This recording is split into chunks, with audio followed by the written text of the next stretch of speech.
Hello, and welcome back to Draig Dice, the Pathfinder 2nd Edition stream here on the Bunny and Dragon Network. I am the Dungeon Master, the Diddy Dragon, and I'm joined by everybody once again today. Hello, everybody. Hello, everybody. I am not everybody, but hello. We've got our 6 players, and to recap last time, after surviving the animal ambush at the abandoned shack in the middle of the woods, one of the party members, the little poppet, discovered quite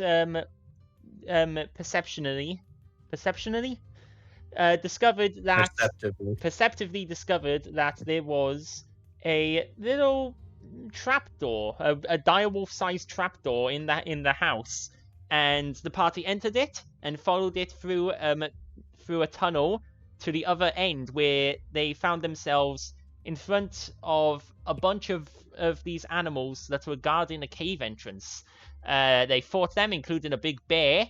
Jilmin at one point got grabbed in the bear's mouth, and when trying to cast the spell, instead, lightning struck down from the sky, hitting both Jomin and the bear, almost killing Jomin.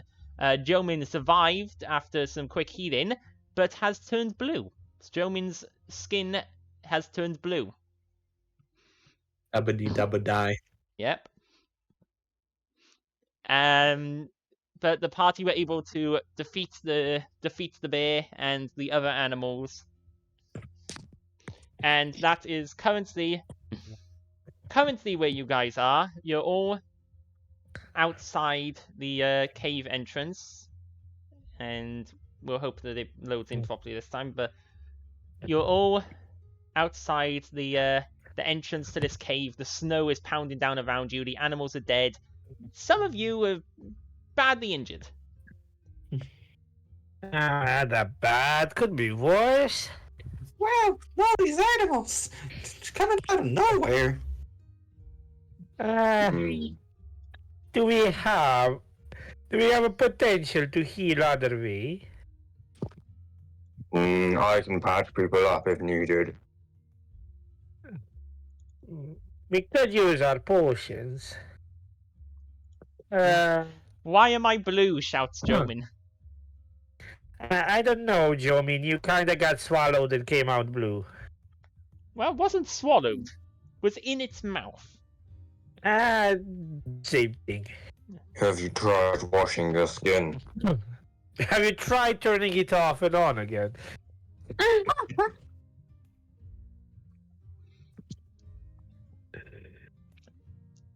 Oh no, Jomin's about to cry.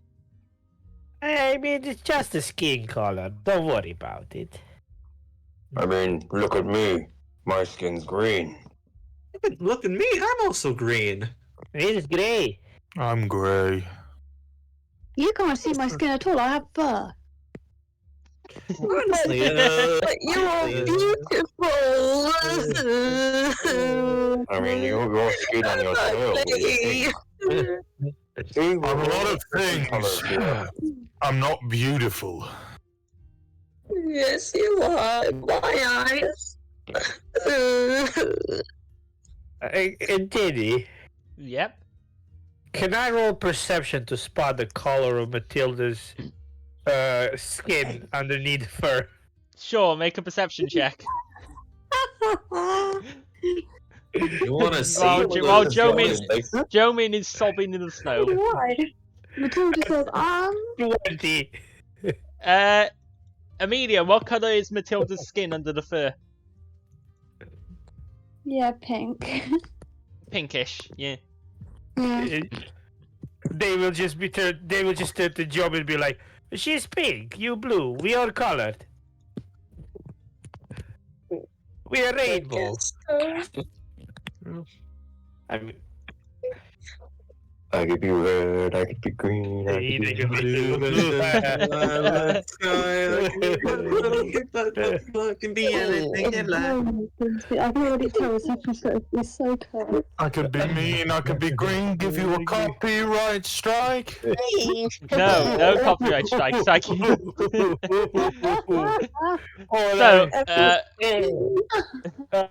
Diddy, Yep.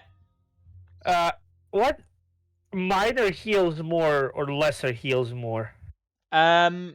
Lesser heals more than minor. And then there's also multiples of you, including Jomin, who have first aid training and can with a first aid kit and with healer's tools heal some people up manually. I will like. But would that remove my wound? Yeah, you just have to receive healing, and your enfeeblement will go away. I'm just gonna chill and wait for someone to patch me up with the burger to Jomin. Any kind of healing that you receive will patch up your enfeeblement. In order to get rid of Jomin's wounded, Jomin would have to receive either first aid or be fully healed and rest.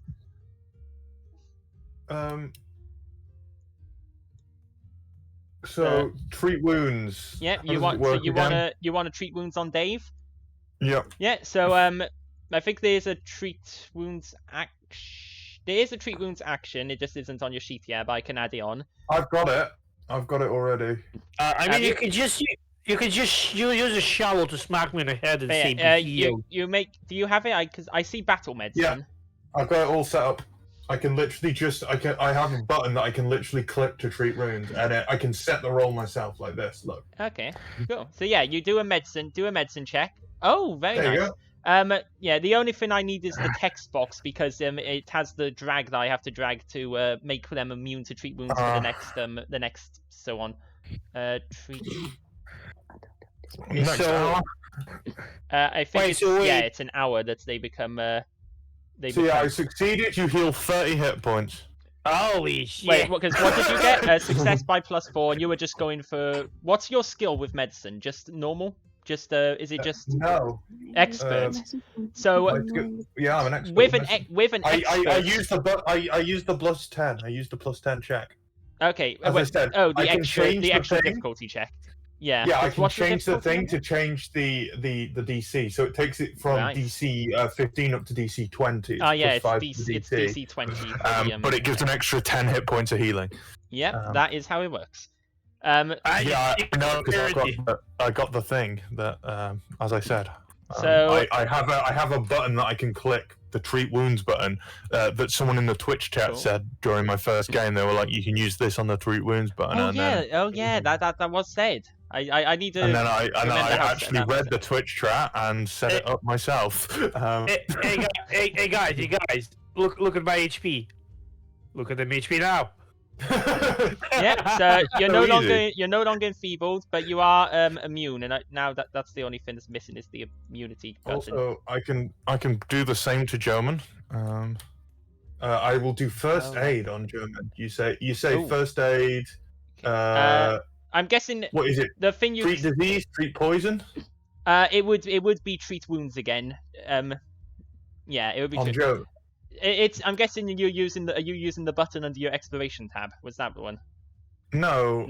I click treat. There's a. You know how you've got a hotbar. Yeah, I set up a button on my hotbar. You set up a micro there. Nice. And then I can just do this. So all I need is to just put this into. There you go, Jomin. You healed 28. Okay. So Jomin, your wounds are treated by gore. So you get 28 health back, and your wounded condition is gone. You're no longer wounded. And you get 28 health. Oh. Like that. Oh. Which puts you back to full. By the way, Gore.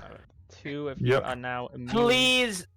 Please do not use this Amber healing on Burhurt when sword is not there. Now, because we're gonna get the problem with Matilda.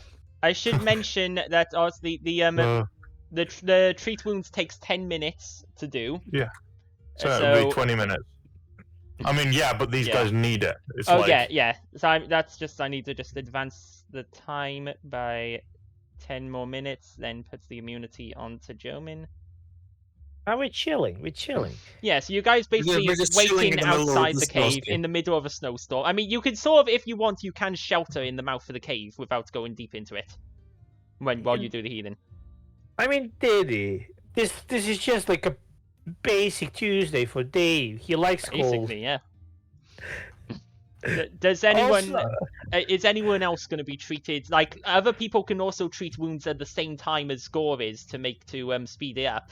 Because other people also have the ability to have good medicine training. So is anyone else doing treat wounds on people's? I will treat wounds as well. Okay, who you treating?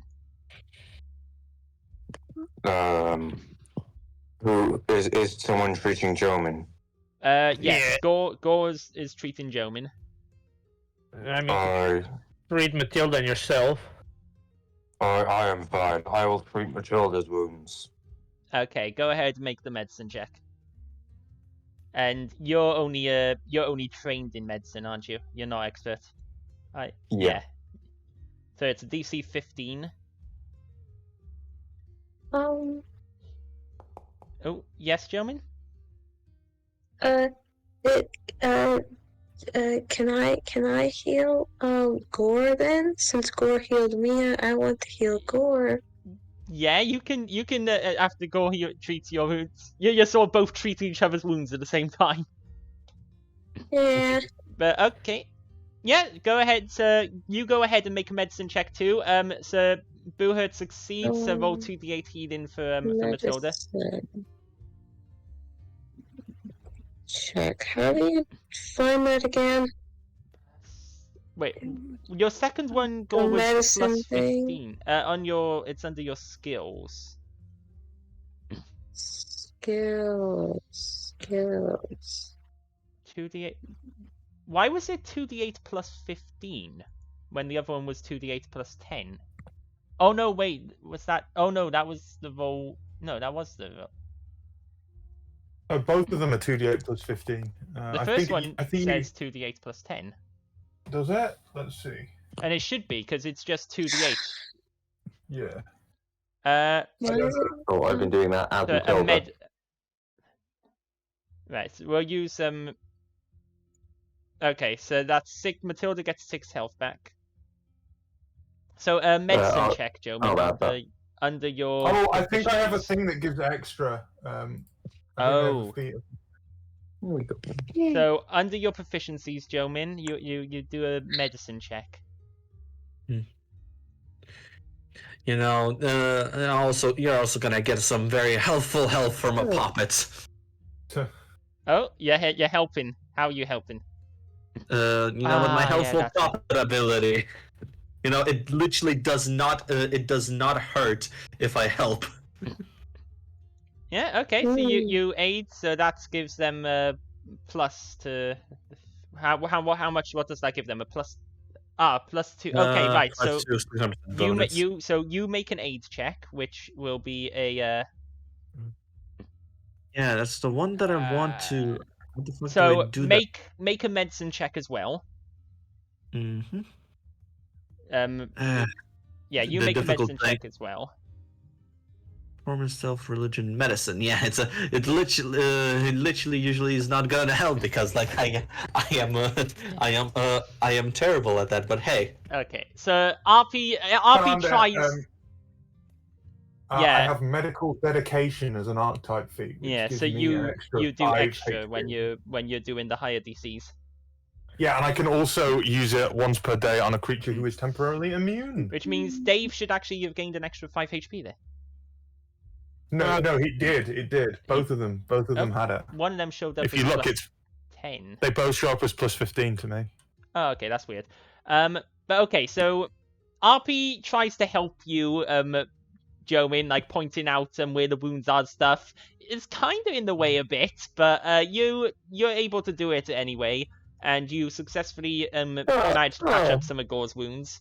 So roll 2d8 for healing. Joman doesn't think that at all. Yeah, no. As well, if I was actually in the way, I would give the -1 circumstance bonus. But I'm a helpful little puppet. I do not get into the way. Yeah, because that technically would have been a critical fail. That's 6.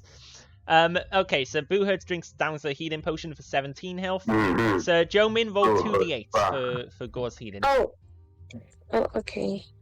2d. Well, 2d8.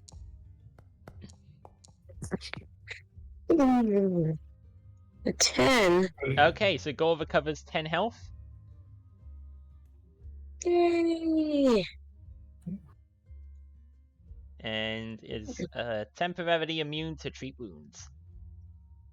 The fun thing is the treat wounds and battle medicine both the immunities stack, so you can benefit from both battle medicine and treat wounds at the same time. It's wonderful. Cool beans. And it doesn't cost a spell slot. No. Yep. None of my healing I did there cost a single spell slot. Yeah, just a few, just like half an hour spent outside the cave. Nothing really, like, you don't really hear much from inside the cave. Nothing comes out, and nothing approaches. It's most of you are slightly covered in snow, like snow is now settled in your hair, on your clothes, all around as you're doing this. But after a good half hour of patching each other up, you guys are looking a lot better now. Certainly healthier than the foes around you. I'm getting cold. I need to kill things. And the entrance to the cave lies in front of you, if you wish to enter. I got kicked from the foundry again. Oh dear. Matilda draws her weapons before she enters the cave. Why does foundry She take? draws like a dance with blonde.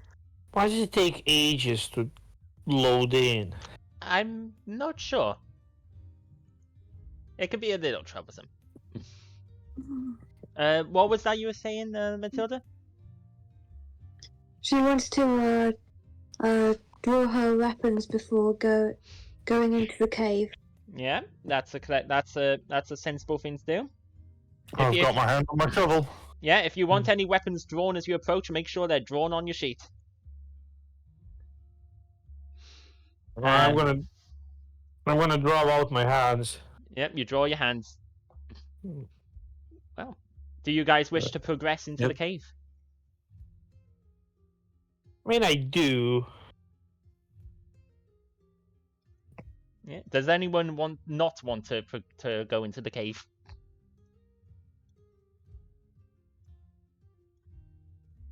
I will take that as a no. So,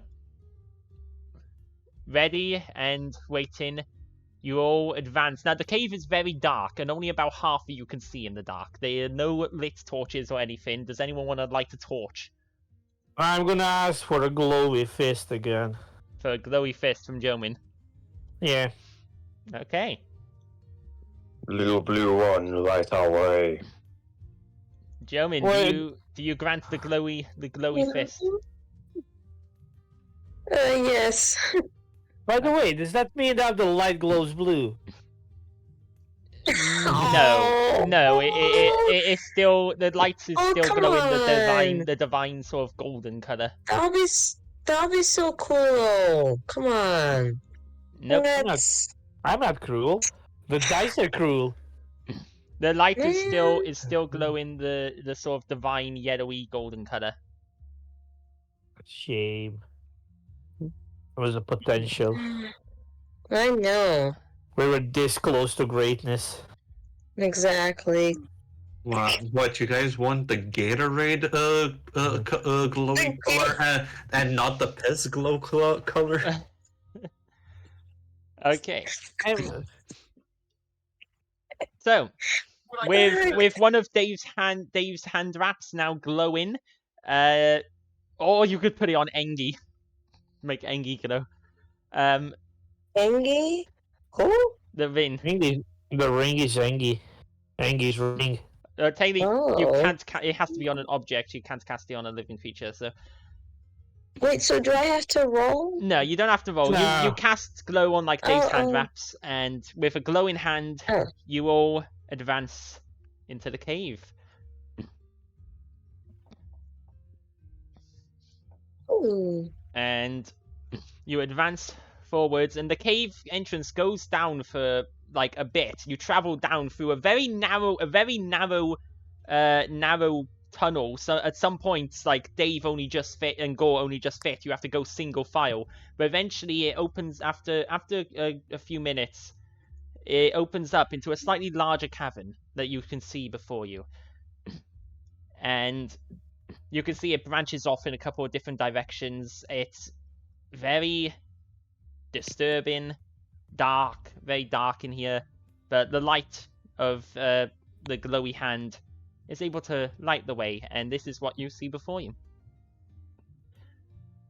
You see, it looks like the tunnel branches in two main directions, a branch going northwards, a branch going down the way you came, but in a different direction. So, this is the way you came. All I see Onward. is black screen. Onwards we go. But we Yeah, are yeah, not that's good. separating. So, you are here in this place. And the question is, Alright. where are you going? Which way did we come in from? Behind us. From this corridor just behind you, you entered from. All right. Can I? Do I have access to a? Move us together.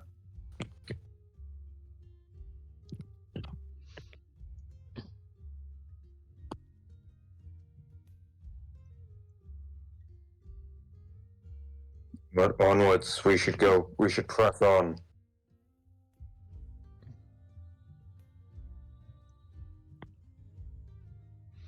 The question is, where do we go first?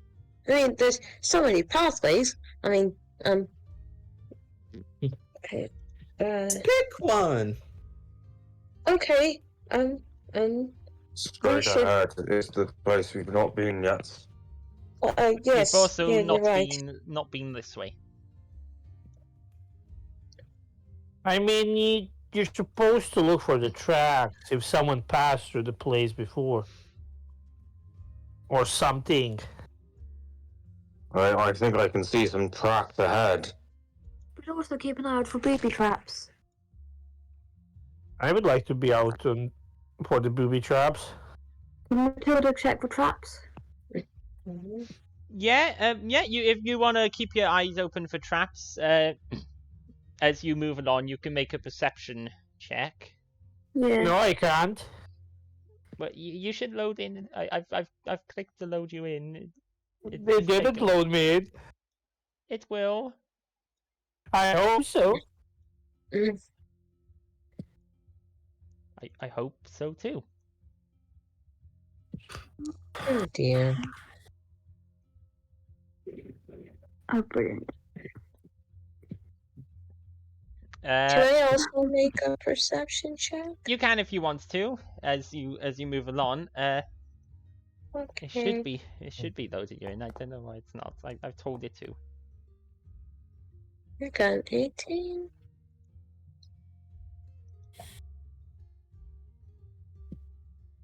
And 18. Okay, well, I'll tell you if there's any traps once you actually set off in a direction, depending on your perception checks. Straight ahead. Let's go straight ahead. You want to go straight Okay. ahead. I mark the exit on the map. Nice. Okay, so well, you have control. Those of you who it's actually loaded in to move yourselves.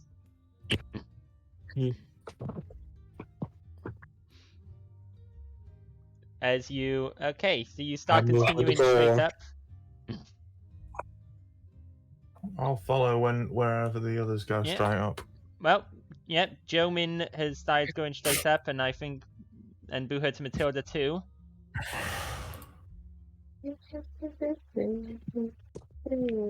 So, okay. As you can go straight up, you can see like it immediately opens up into this larger-ish cavern, where there's like old minecart tracks on the floor that run along and go off down a side tunnel.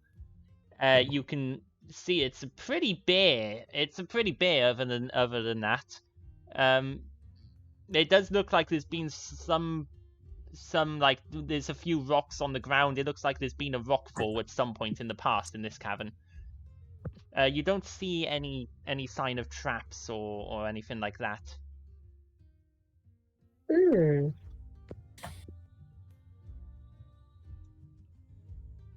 Okay.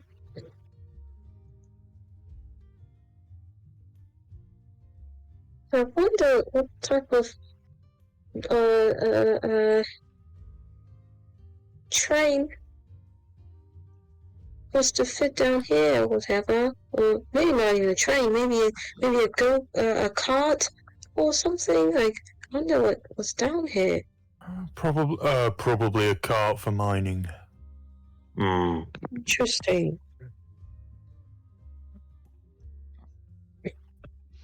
I think this is quite fascinating. I like learning about these things.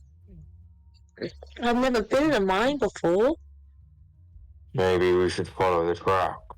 Neither have I. But then again, I had been born yesterday. No. Oh.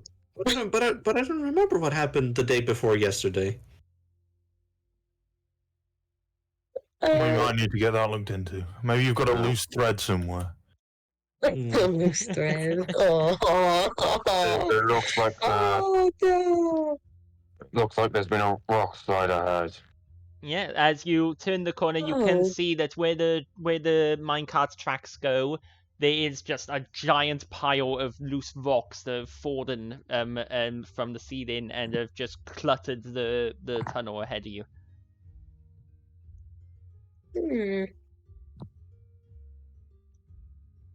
Oh dear. It might be the other way.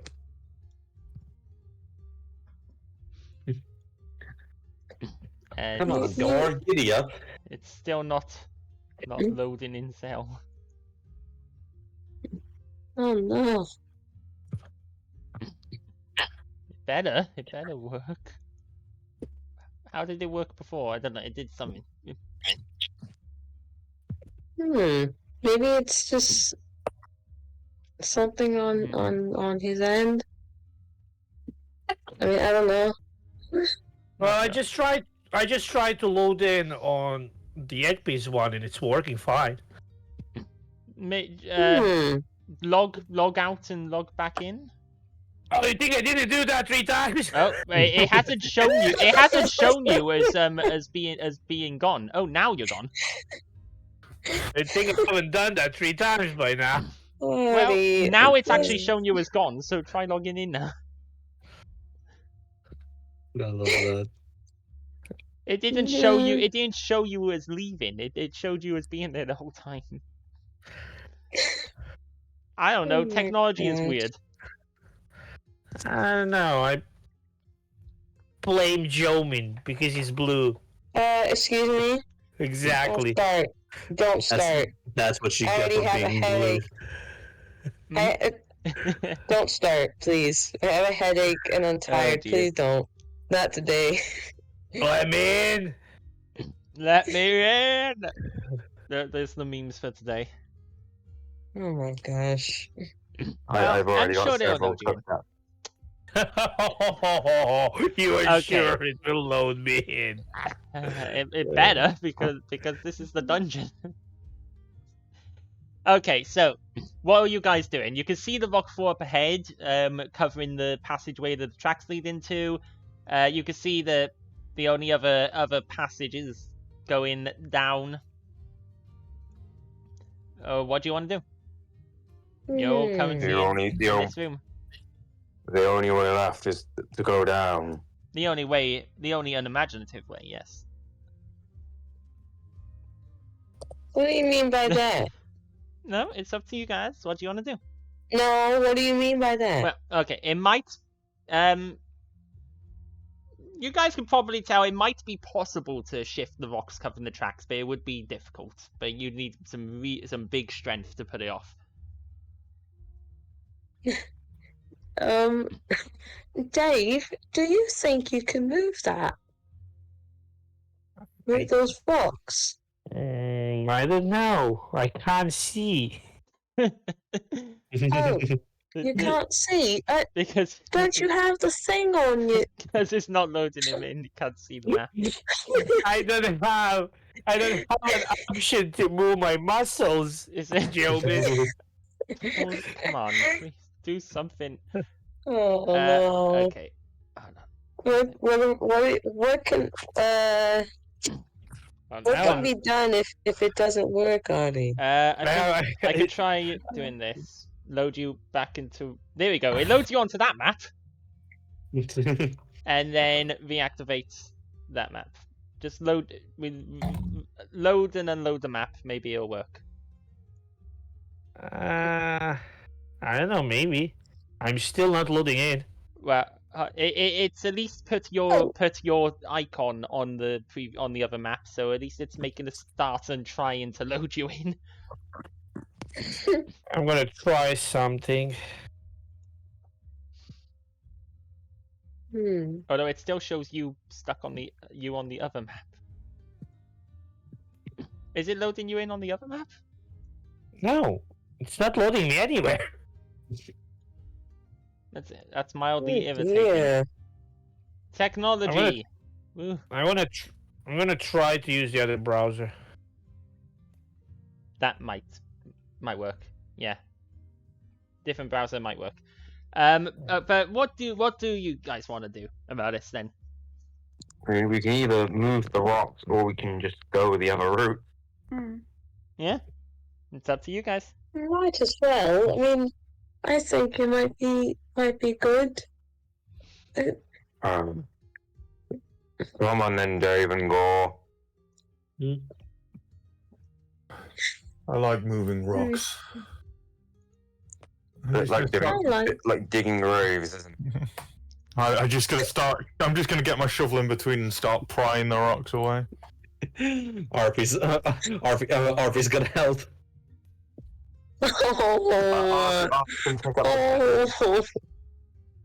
Okay, he's gonna help. RP wants to help with. Okay, so what people are going to be having a go at the rocks? I want to try. You want to try and help move the rocks?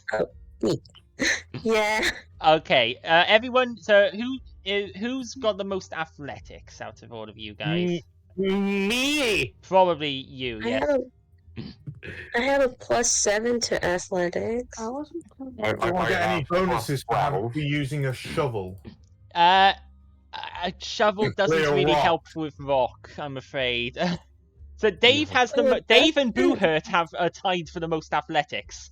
So everybody who wants to help can make athletic checks, and depending on how many of you succeed before so out of Dave and Boohurt, choose which of you two will be the main roller. Or both of you can. Everyone else make athletic checks. Everyone who's helping. Perhaps the one who actually can roll. I rolled a 19.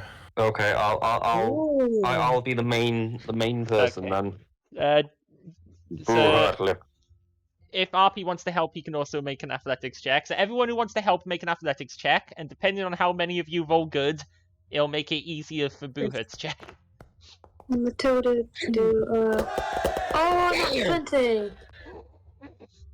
It doesn't matter how easy Boohurt's check is. RP can still make the athletics check to aid and to help. How high do I have to roll to help?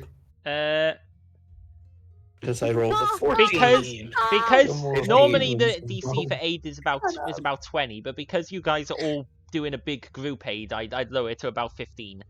So I got a nat 20. Yeah. So Jomin, you're not very strong. and everyone else is already in the way, and you're not really able to help. Neither is Matilda, and you and Matilda end up just sort of sitting at the back. Dave is basically the torch lighting up the workspace. The Buddha is just throwing rocks over his shoulder RP, you're grabbing the smaller rocks and stones and moving them out of the way. Gore's digging in the shovel and lifting up bigger rocks and freeing up all the space for Buhut to dig in. And you manage to clear out a bunch of the rocks. And after just I don't know why there's two of you on my screen now. After not too long at all, you are able to clear a good, sizable path through the rubble.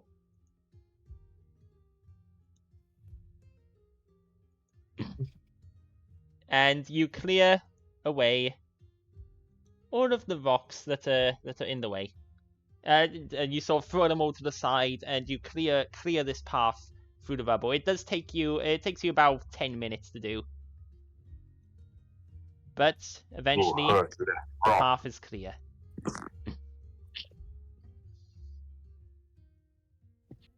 Can we go down? There we go. Now we can go down the path. Let's press on. Annoyingly, it still isn't. Okay. I'm just gonna do this. Eek. And then. Oh wait, yeah, that. There we go. Did that work? We're on the table now. Okay, well. Let me try to restart. Okay, hold on. Don't jump back in yet. It's being weird, but we will make it work. Everybody should currently be on the table. Alright, tell me when to try to reload. Okay, go ahead and try and load in now. Now it's not even letting me reload. Why won't let you log in? And now it's loading in. Let's try it. Technology, ladies and gentlemen. Technology. Why is It's really annoying. everyone so scared of technology? Let's see how long it takes. Have you not seen Terminator? At least the Terminator worked. I mean, yeah, that's did he? Because he kept failing. The Terminator failed its job. It failed its only function. Keep that in mind. Yet, multiple times. Well, what function? You know, to kill that particular person, kill this particular person, and it fails. Yet, regardless of what happens, Skynet still rises to power. True. Although the second movie was meant to be the last one, but that's a completely topic for a different time. Well, what's topic for this time? Being stuck in loading screen. Is it loading now? At least. No. It loaded you on. It loaded you before. I did before, but that was before. Well. There's a solution to this, which is that one of you is just gonna have to share your screen.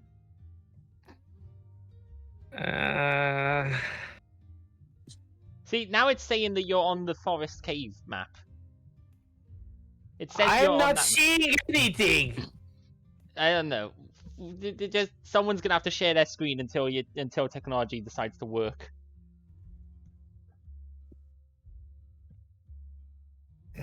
It's only breaking for you. I don't understand why. Oh dear. Yeah, look, just look at this. It loaded me on the other foundry in a split second. Just look at this. Just join the shit. Yeah, I see. And look at this. I don't know what's wrong with it. Look at this one. Look at this one. I don't know what's wrong with it. Someone is just gonna have to screen share. Look at this one. Okay. Yeah. Look at this one. It's all broken. Everything's broken. Oh dear. Hold on. It's I okay. can help. Dave's best friend Jomin can screen the share. Wait, share the screen. Bring What? Screen the share. Today is a messy one, a messy session. It just tells me like it's almost like you're blocking me off. I'm not blocking you, so I don't know what's going on. I don't know. It's okay. Oh dear. What if I kick you and you rejoin? No, that's not gonna work. I mean, Hey. fine, at this point, I'm not saying Okay, no there you to go. anything. Properly disconnect you from the world, like completely close down the tab and open everything up again. All right, let's try again.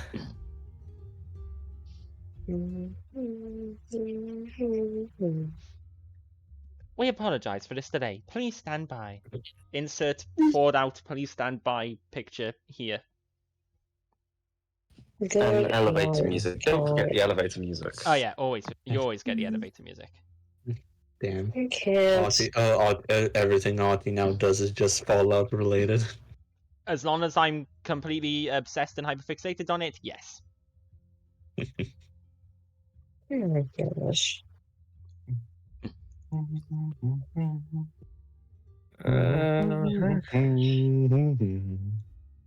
That's what happens when you introduce autistic person to a video game. That's what happens when you introduce an autistic person. Yeah, you're just never meant to introduce them. We just exist, and you're never meant to introduce yourselves or introduce us. We just have to exist. Well, that's all that life is, Without isn't mention. it? It's just existence without mention. This is welcome to Deep Philosophy with Buhurt.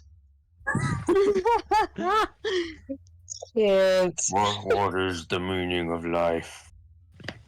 It's the wood hammer. Why are we here? Just to It's Why- the wood hammer. Why are we just here? kill things. The answer is not all of us are. To kill things that are already dead. Why am I here just to wait? It's really not working today for you, is it? No, it's just not letting me. Well, we'll have to just work around it. I opened the third foundry. It's working as well. Just this one is. I don't know what the problem is. I can't think of any. I can't think of any fix. There's nothing I could do to fix it. It's working for everybody else. It seems to only be a problem today. The joke, but brilliant. I don't understand why. I don't understand technology. Did you just stuck me on a map that does not exist? All right, you know that thing I said I had to go and do? Yeah, I've got to go do it. that's okay. Hopefully you'll get everything fixed by the time I get back. Well, we're gonna see how far things get. So we'll have to continue with it as best as we can. So you guys are here in the tunnel, you've cleared the rocks out of the way, and you can see the path forwards. I mean, what little bit of it you can see in the light that is shining. The shining light. Yeoman, we need you up in the front. You've got the light. Well, Dave has the light. No, I have the light. Then Dave, you go ahead. Alright, I go ahead. Okay, so Dave moves up ahead, assuming Gorn would also be following along with Arpy. Yep. And Jomin, well, everyone except Dave and Gore can move themselves. So as you move up ahead, you see the tracks veer off into one particular cavern where you can see up ahead of you what looks like a minecart that is sitting in the middle of these tracks. They come to an end here in this cavern. You can't see much else, but you can see the light from Jomin's from Dave's hand, from the glowy hand, is lighting up something that's sort of glowing and sparkling in the cavern. Ooh, shiny. Also, those of you who want to make me perception checks. Roll me perception check, Didi. Do you have dice? You could just roll and tell me what you roll. No, you roll you know. You want me to roll with the track record that my NPCs have? I don't want you.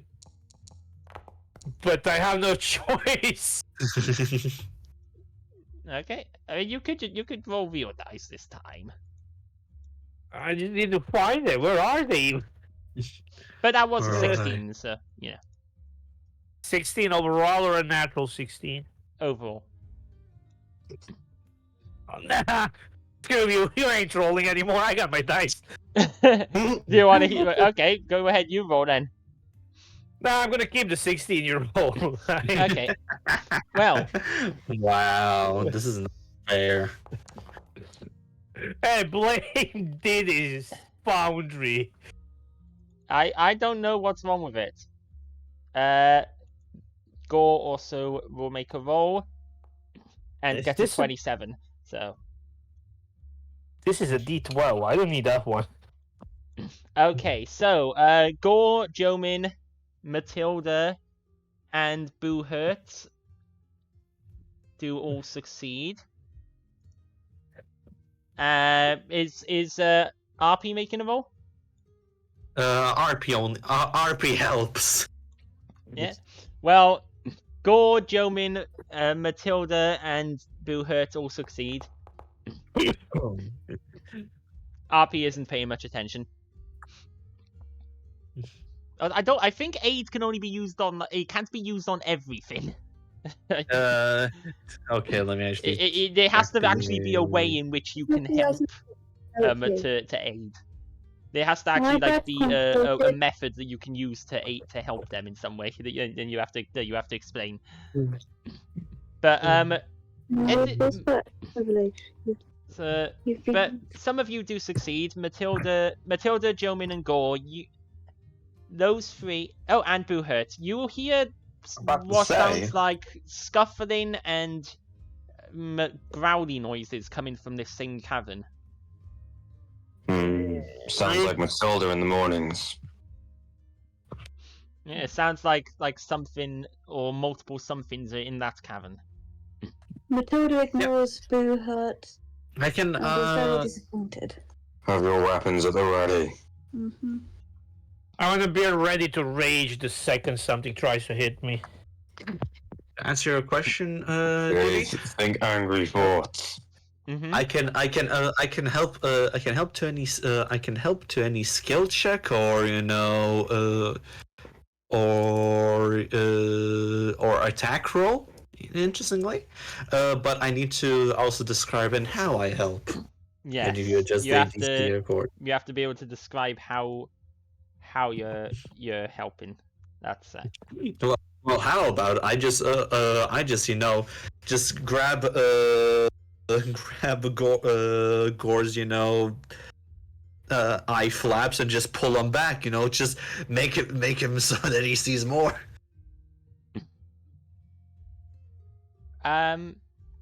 If this is an active skill check, maybe something along those lines would work. But this is just a casual perception that no one's prepared for. I know. But it wasn't it was needed more of a anyway.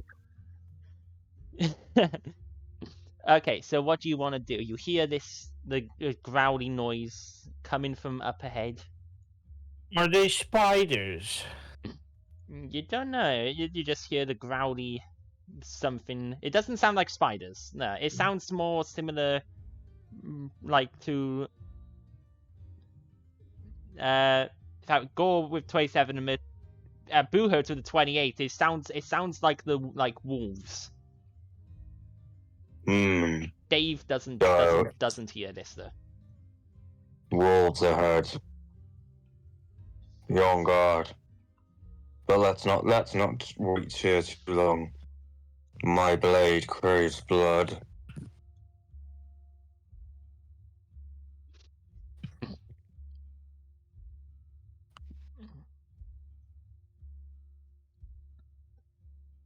So what are you gonna do? Onwards we go. Head onwards into the cave? Into the cavern? Well, it is. So it be. Okay. So it But be. Matilda will be keeping an eye out for traps. Yeah. Yeah. So far, you don't see any sign of any traps. I assume the Gore will also be following. Yeah. Is Jomin following along into the cavern?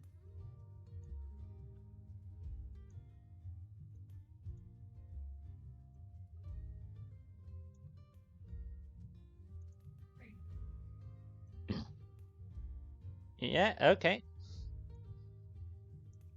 So as you start going into the cavern, you do see there's a light coming from somewhere in this cavern, and as you go up, the light from Dave's gauntlet, as you turn around the corner,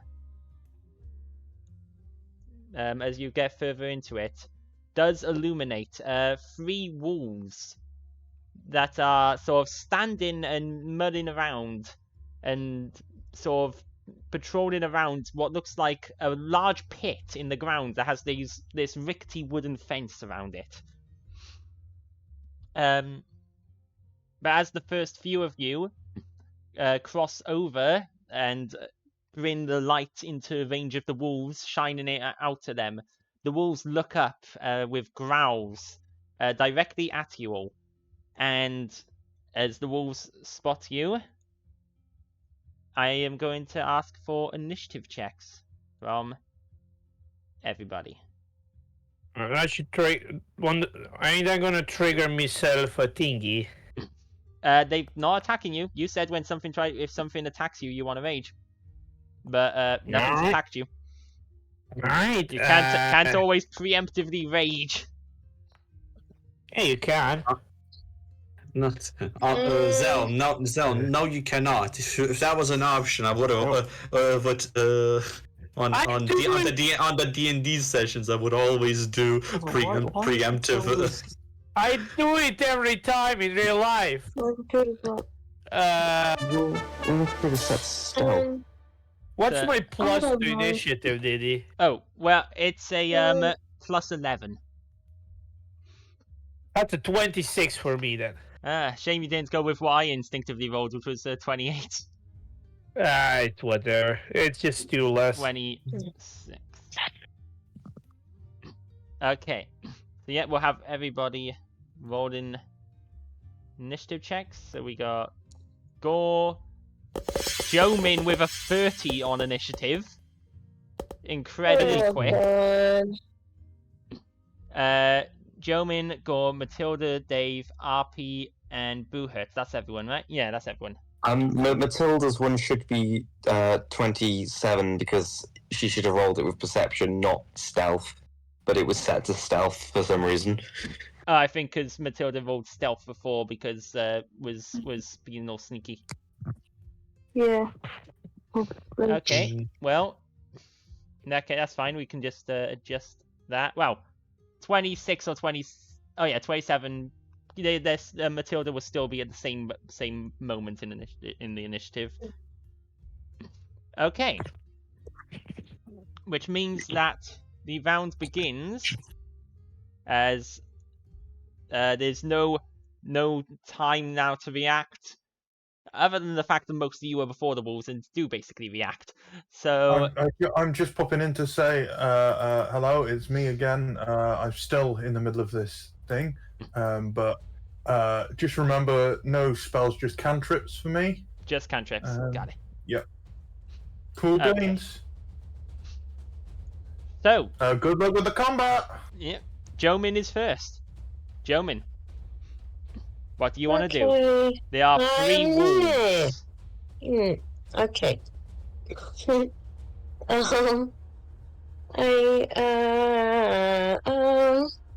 want to use.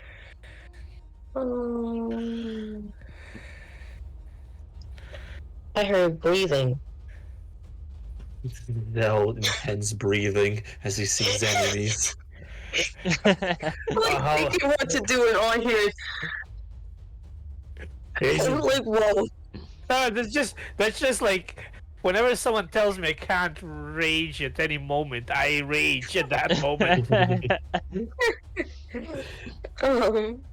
Okay. I want to. Well, first of all, I want to take out my shield. I don't know if I already had it out. I don't remember.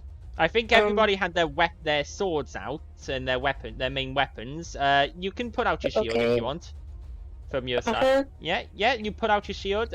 Now you sort of equip your shield with your first action. That's fine. Got 2 more actions. I want to cast Divine Lance. Yeah, on the wolves. Now Divine Lance is 30 feet, and the wolves are a bit further than that. So you're too far away for Divine Lance at the moment. However, I believe you can. I'm pretty sure you can prepare, or you can delay an action. Wait, this delay, there is definitely a thing to prepare an action to do when to, like, you know, ready an action for when they, like, things gain range. I just can't remember what the name of it is and how many actions it costs, but it's. Oh, Dave is back. Hey, I loaded you in at last. Ready. You can what you can do if you want. Finally, yay. What you can do if you want, since they're not in range now, is you could spend your 2 actions to ready an action. Oh no, wait, ready. You have to ready a single action or 3 actions, so you couldn't ready Divine Lance. It's okay. I can just move. It's fine. Yeah, you can just not a biggie. Move if you want to with your, what's your speed? 25 feet?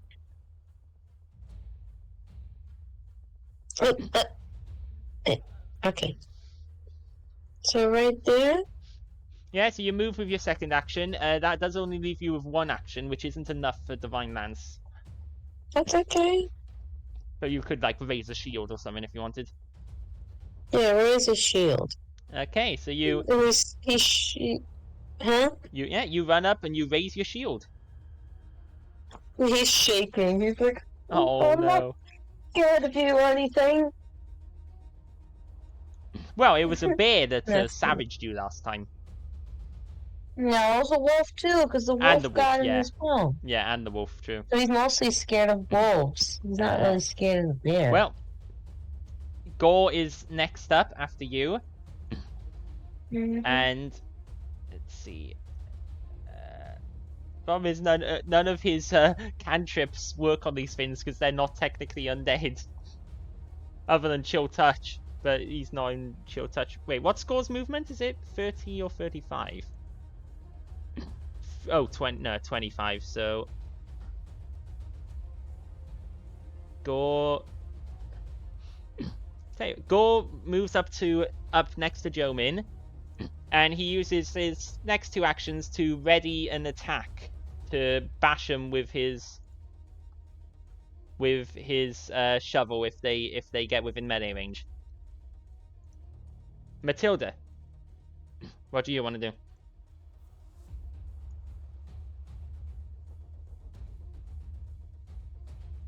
You are muted, by the way, I think. Yeah. Yep. What would you like to do? I'm probably going to start with Inspire Courage, and then I'm going to move closer to the walls. Okay.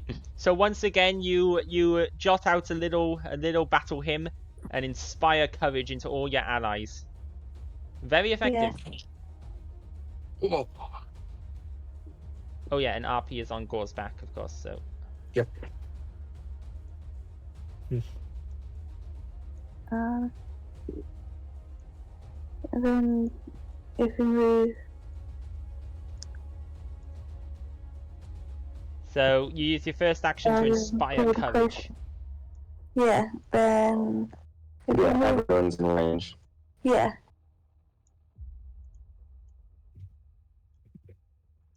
Then after that we can.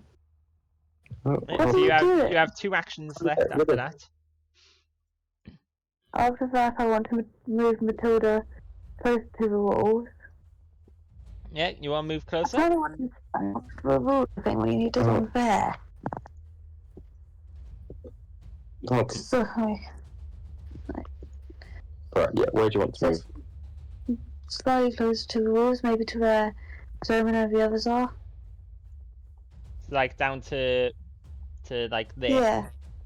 Yeah. Yeah, you can totally do that. And then, do we have enough to do one of my 30-foot spells or not really? They're 2 action ones, so no. Ah. So then for my final You action, could throw your spear. I might throw one of my spears actually, yeah. Yeah, Look have at you that. what have you got in your hand currently? You've got your dancer's spear, which isn't it's not like balanced for No, throwing. it's not a throwing spear. And do I raise my shield as well? You could. Yeah. Do you have a shield? Oh, no, you don't, because you've got your No. dancer spear in 2 hands, but And you also we're gonna... you did have a pillow shield on your sheet, didn't you? Somewhere. Yeah. Where is it? There now? I don't see it. Oh, it's in your back. It's in your pack, right? Because you're holding your spear in 2 hands. But you could like change your spear to a 1-hand grip and then put out your shield, so you've got it ready to raise from the start from next round. Yeah, or I'll probably move the spear to one hand and then get the even longer spear out. Okay, so like change to a 1-handed grip and then draw a second spear. Yeah. Yeah, you can do that. Okay. Yeah. So go ahead and draw. You can draw your second spear. Is changing grip from 2 hands to 1 hand is a free action. Then you can draw a second spear. Go ahead, and that will be your 3rd action, Perfect. which will make it Dave's turn. Did he? Yeah. Is this a hole over here? Yes, there's a big pit with a wooden rotten wooden fence around it. Pit, you say? A pit, yes.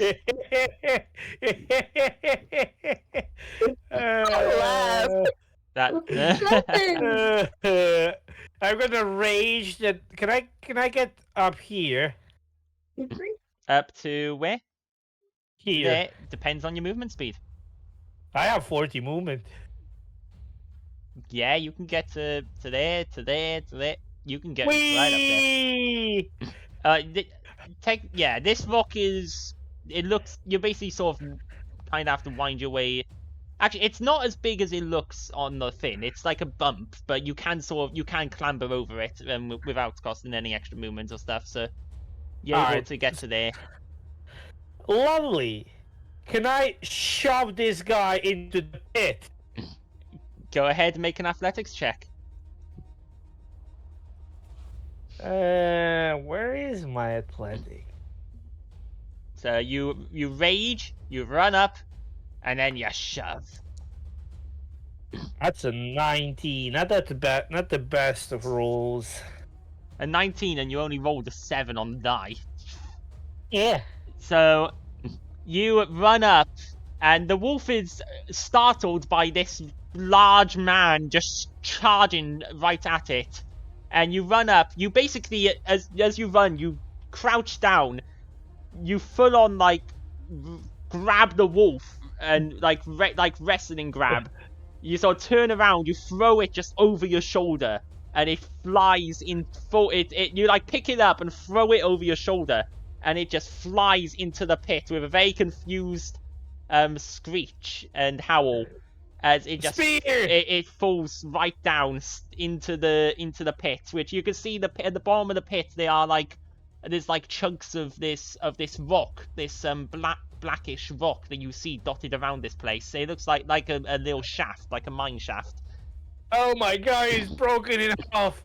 The wolf just falls down and lands among the debris in the rocks, and with a very painful thud, and you see it's still alive and it's whimpering and hurt, and it starts like scratching at the wall. Actually no, it doesn't because it's prone. It's still alive down there, but it is kind of stuck in this pit. Don't worry, I'm gonna give him a buddy next turn. And Gonna be my turn? yeah, that's your turn. Which means it is one of the wolves. Go on, come here. This Come wolf here. Get closer. charges straight for this group. Which does mean that Gore gets his readied attack against it with the shovel. And with a 13 to hit, as Gore tries to swing his shovel at it, but the wolf dodges to the side and responds by attempting to bite Gore.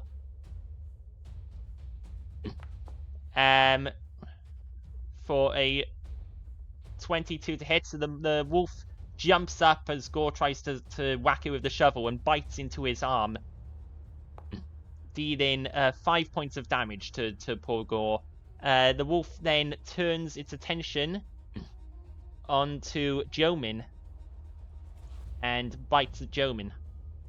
Tries to bite Jomin. Jomin, what's your AC? What's your AC? Hold on.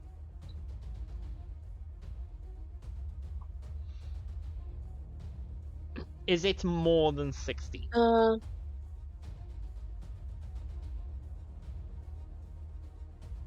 think it is.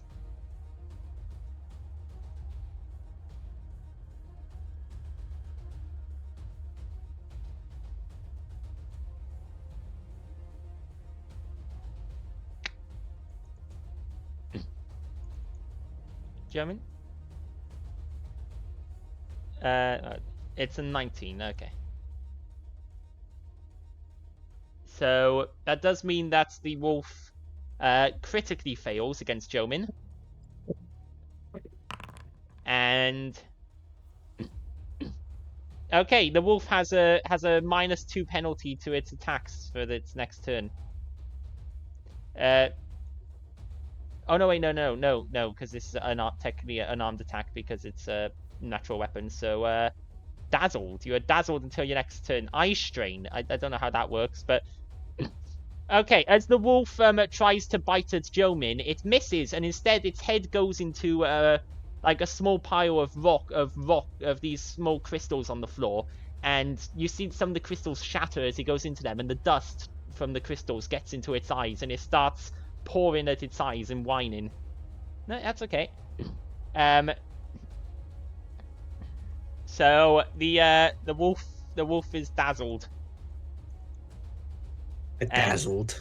Meaning that unless it hasn't got any other precise sense, so all of you are considered as concealed to the wolf. It means it has to succeed on a check to actually be able to attack you guys. The wolf has just gone face first into a pile of dust, and its eyes are now in pain. Boo hurt. Yes. What do you want to do? I would like to move up and hit the wolf. Will I be able to move up so that I'm opposite Gore to get flanking? You will get flank. You should get flanking from this space, I believe. The path should go directly through the wolf to get to you. Oh, it's only through the edge of the wolf.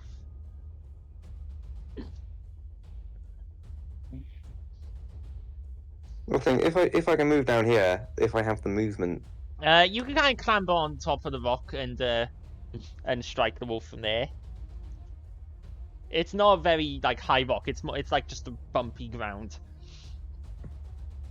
bumpy and uneven ground. So yeah, you can do that. Excellent. Now that I am flanking the wolf that is blinded, I would like to. Guard. Yep. Go ahead and make an. Yeah, I think everyone knows what I'm about to do. You're about to murder. Go ahead and make an attack. I'm gonna murder. 27. That is a critical hit. So that is definitely that critically hits. You only need the 23 to critically hit at the moment. So go ahead and roll critical damage.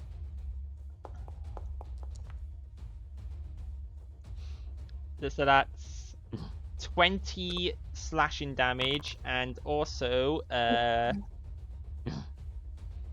okay, you cut its lips, so if it was able to cast spells, it wouldn't be able to do spells with a verbal component properly. It can't cast spells, it's a wolf. But with 20,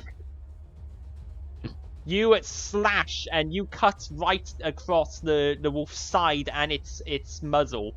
It yelps in pain, and you see blood dripping from its mouth and its muzzle, as it seems very unhappy and very angry. If it's still alive, I make a second alive. attack. Okay, go ahead.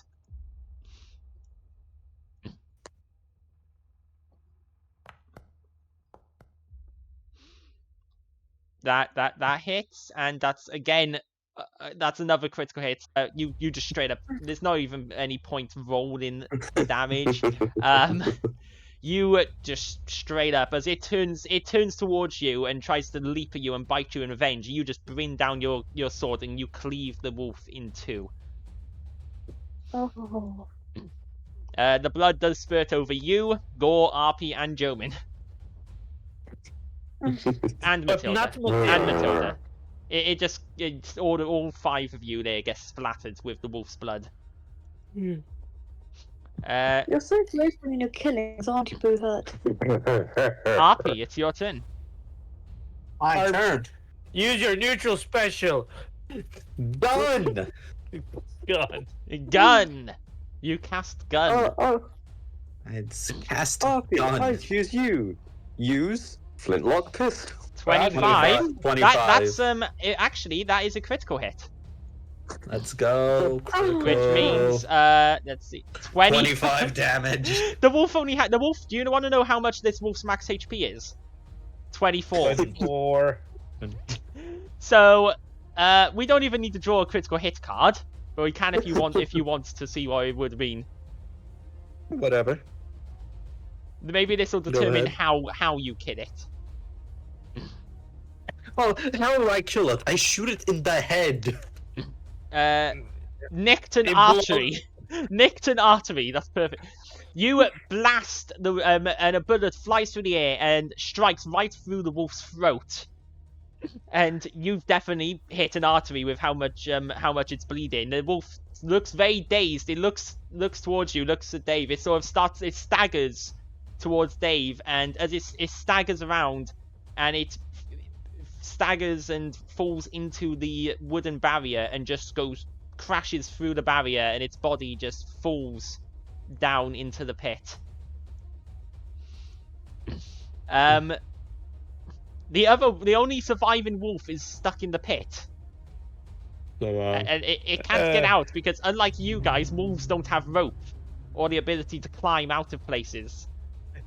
So the wolf gets up and just starts scrabbling at the edge of the pit, trying to get out, and it can't. So end of combat. End of combat. That's like the quickest combat we've ever had. It didn't even make it past the first round. Oh. Can I have RP deliver the mercy kill on the remaining wolf? Does RP want to put the last wolf out of its misery? Yeah, sure. Yeah. It's still the initiative. Yeah. Yeah. I end the turn. That entire encounter is worth 45 experience, which I need to write down. I need to write down somewhere to remember. Boom. So yeah, you get down. That's another critical hit. That would be another critical hit. You just straight up get there, and you blast you blast down and you put the final wolf out of its misery. Bad doggy. Bad doggy. I want to look around to see if there are any other wolves or something trying to bite us. It doesn't appear to be anything else in this room. It looks like those were the only ones in this cavern. You can see that, just like in that pit, this cavern is filled with these geodes and growths. They look like growths of this black crystal that is growing all over. I want to inspect it closer to see what it is. Yeah.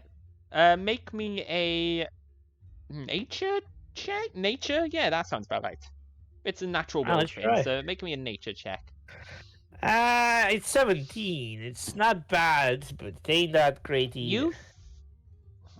You've never seen. You at least have never seen a material like this black crystal. You're not sure exactly what it is or where it comes from. I will ask the others. So, what does black thing do? Rocks. You use it to smash stuff with. Yeah. I'm trying to find nature. RP, but this is not a normal rock. So what's the difference then? It's just because it's black? Why is it sparkling? It's crystal, and it's basically refracting the light and shining in the light. It's basically it's a very shiny crystal. A 13, you're not sure what these are and what material this is either, Buhut. Can I take a few crystals with me just for lols? Yeah. I think it's mold. Like, you can even see that. Collect a sample to take to someone who could analyze it. Yeah, you can totally grab some of them. While the ones in the ground are all stuck fast in the ground, they do notice that the minecart, the stopped minecart, has quite a few of these smaller chunks, and there's a few pickaxes lying around. It definitely looks like people at some point very, very far in the past, because this is old. This is an old place, very dusty. It doesn't look like it's been touched for a while. I want the pickaxe! Like, people used to mine this, clearly, this material, whatever it is. I am a Dave and I'm digging a hole. Diggy hole. Diggy hole. I am a Dave and I'm digging a hole. No, don't. You gotta get us struck off. Yeah, I'm gonna take a pickaxe for no reason than to just have a pickaxe. Because I'm a loot goblin. Now I will take a few chunks of crystal. Yeah, you take some chunks of this black crystal from the cart. It seems like a dead end over here. I'm just looking around, you know. The crystals. Do you feel them? Do you feel their power? They do power? The crystals. What do they do? What kind of crystal is it? They came so long ago. They fell from the sky. Crystals? They fell. So is this the angels? Fallen stars. So you mean like a rock from the gods? You could say a rock of the gods. The gods in the rock. Is it evil? Are you evil? No. It's a rock. But you say it has a power. Can you utilize it? The builders, the creators, they harness it for power, to power their machines. What kind of machine? Like the strange one, the one who left, scattered in bots. Can I, like, when I think about it, can I associate this with anything? I mean, from what NG said, it sounded like NG was talking about Tazaki's spider bot. Yeah, but can I associate crystal with any source of, like, is it like a magical crystal in the end, You're basically not like sure. a battery? You do know that like this continent has like the highest technology level out of all the nearby continents. This continent and one other have. This continent is famed for its high technology. So maybe this is what powers the technology. Matilda uses detect magic. Oh, is it not working? I will. What I will Matilda want to do? convey to the others. Matilda wants to use detect magic. Okay, yeah, that's is that? Oh, that's a cantrip. I forgot detect magic is a cantrip in this. So yeah, Matilda, you close your eyes and you open them up again, and you can definitely get the sense you feel, yes, there is magic. There is magic nearby. Yes. Within there is magic within 30 feet of you.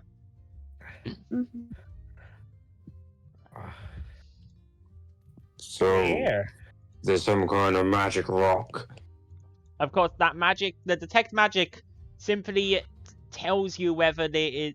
Oh yeah, you can choose to ignore magic you're already aware of, such as the magic items and spells of you and your ally. Okay, that's good. Otherwise, you'd just always have magic presence. But yeah, you could definitely detect magic even when ignoring the magic of your allies. A faint magical presence. Does it mean the rock? Does it mean the crystal? You don't know what the magic is. The magic is coming from. You just know there is magic within 30 feet. There is this presence, this magical presence. Does Matilda convey that? Do you tell everyone that? Yeah, I say there's magic with it. There's magic nearby, but it's faint. I point a piece of crystal I have. Is it this? I can't tell what it is, but it's close. Can I take a look around? Is there like anything hidden around here? You take a look around. You can't see anything. It could quite possibly be the crystals that Matilda is sensing. You can't see anything else that looks obviously magical. I think we should get going, but these crystals seem to be used for powering up the things that move of technology. Also, question: are any of you actually taking any trophies from the animals you kill for the bounty? Not yet. Boo will take some teeth.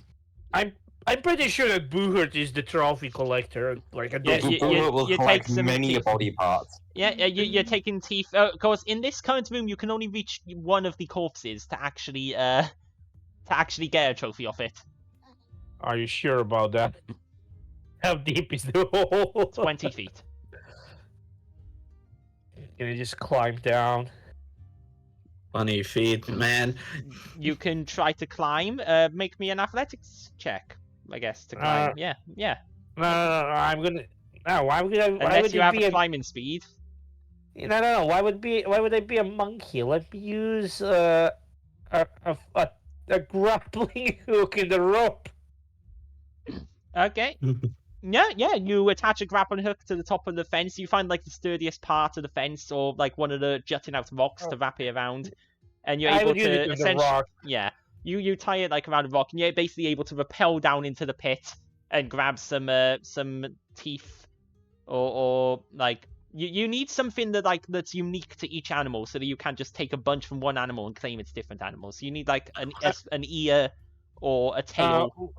No. Why not just? The canines of a wolf are very distinctive. True. Yeah, I was thinking about getting two canines. Take the both canines from each wolf. Yeah, I will take the canines from the wolf. It's the best part. By the way, do these wolves have the necklace I saw before? No, they do not. Hey. Well, I mean, can we get back up? Yeah, you climb back up. You've got a rope, so it's easier, and you're able to get back up. The Boo Hurt, you can add like 3 wolf trophies, just somewhere in the inventory for now. I will give all the trophies to Boohurt. He's the one who deals with that. The Tuff Collector. I will collect my rope, everything, and I will be like, I think How do I add things to my inventory? There should be just like a plus button in like the different things. So like if you add under like treasure or equipment or whatever, you just press the plus button and you should be able to add something. Do you see that? Oh yeah. And then you just use the edit to name it and name it what it is. I think we should get going forward. Matilda agrees with Okay. Dave. So By the way, which direction do you Diddy. want to go? Yes. which direction we came from? You guys came from up this way, Like, and you mean it this looks like it tunnel up loops. here? Yeah, the tunnel. Yeah. You came from where the minecart tracks came from up there. It Yeah, seems but like the tunnel loops. don't we want to go around the entire cave? there's a place that leads down there. Yeah. You know, I can see me into like a crack. Come here, guys. Well, Mhm. I assume What is Go and RP would follow. Yeah. So, I assume everyone will follow. well, no one else is. Everyone, yeah, we follow. Marty, you're the one controlling Gore, right? Yeah. Yeah. Yeah, then control me as well All right. at the same time, because you know I climbed on onto him. Okay. Oh, Gentleman is zooming around. So as you guys start making your way through I will be with first. With Dave in the thing. front. Oh, I already see the thing. Oh, I So- see everything. Why do you see everything? I see the thing. Alright. So I smell a dog. so Dave, in fact Dave, make me a perception check as you're moving along. I can see it, Diddy. Yeah, but this perception check is something else as well. 20. Okay, so as you're going along, yes, you see a sliver and what looks like you still see a wolf through a gap through the hallway further down. But you also notice you hear sounds and you hear some what sounds like a voice muttering softly. You can't make out the words until you get closer, but you can definitely hear a voice. I'm gonna convey that slowly to the everyone. And you also see light. There is light coming from this wherever this where this is. There's light already down there. Like the path leads down there. Like there's no Yes. other path. Well, there's a path there. You do see it looks like there might be a tunnel leading off that way as well. Well, where do I hear the light- voices? The voice and the light are both coming from down that way. I'm gonna convey that to everyone and be like, there seems to be a voice down there, and there seems to be more wolves as well. Do we want to take them by surprise or sneak in? It'd be nice to just shoot him. I just look at our resident experts. To be perfectly honest, best to do this honorably. And let's show them our presence and beat them in a quick draw. Diddy. Yes. Do I see any traps along the way? With a 20 perception check. No, you don't see any traps. You can't see anything. Wait, I'm gonna ask everyone, do they want me to go in? And by go in, I mean go in Booher style. Yes. Alright, Diddy, that's The violent one has spoken, Diddy. I'm gonna rage and I'm gonna tunnel charge. Oh, Oh, The only okay. way to kill a necromancer You don't is want to to. take You don't eyes. want to like hear what the person's saying as you approach. Do you want to get? Do you want to get closer before you charge in?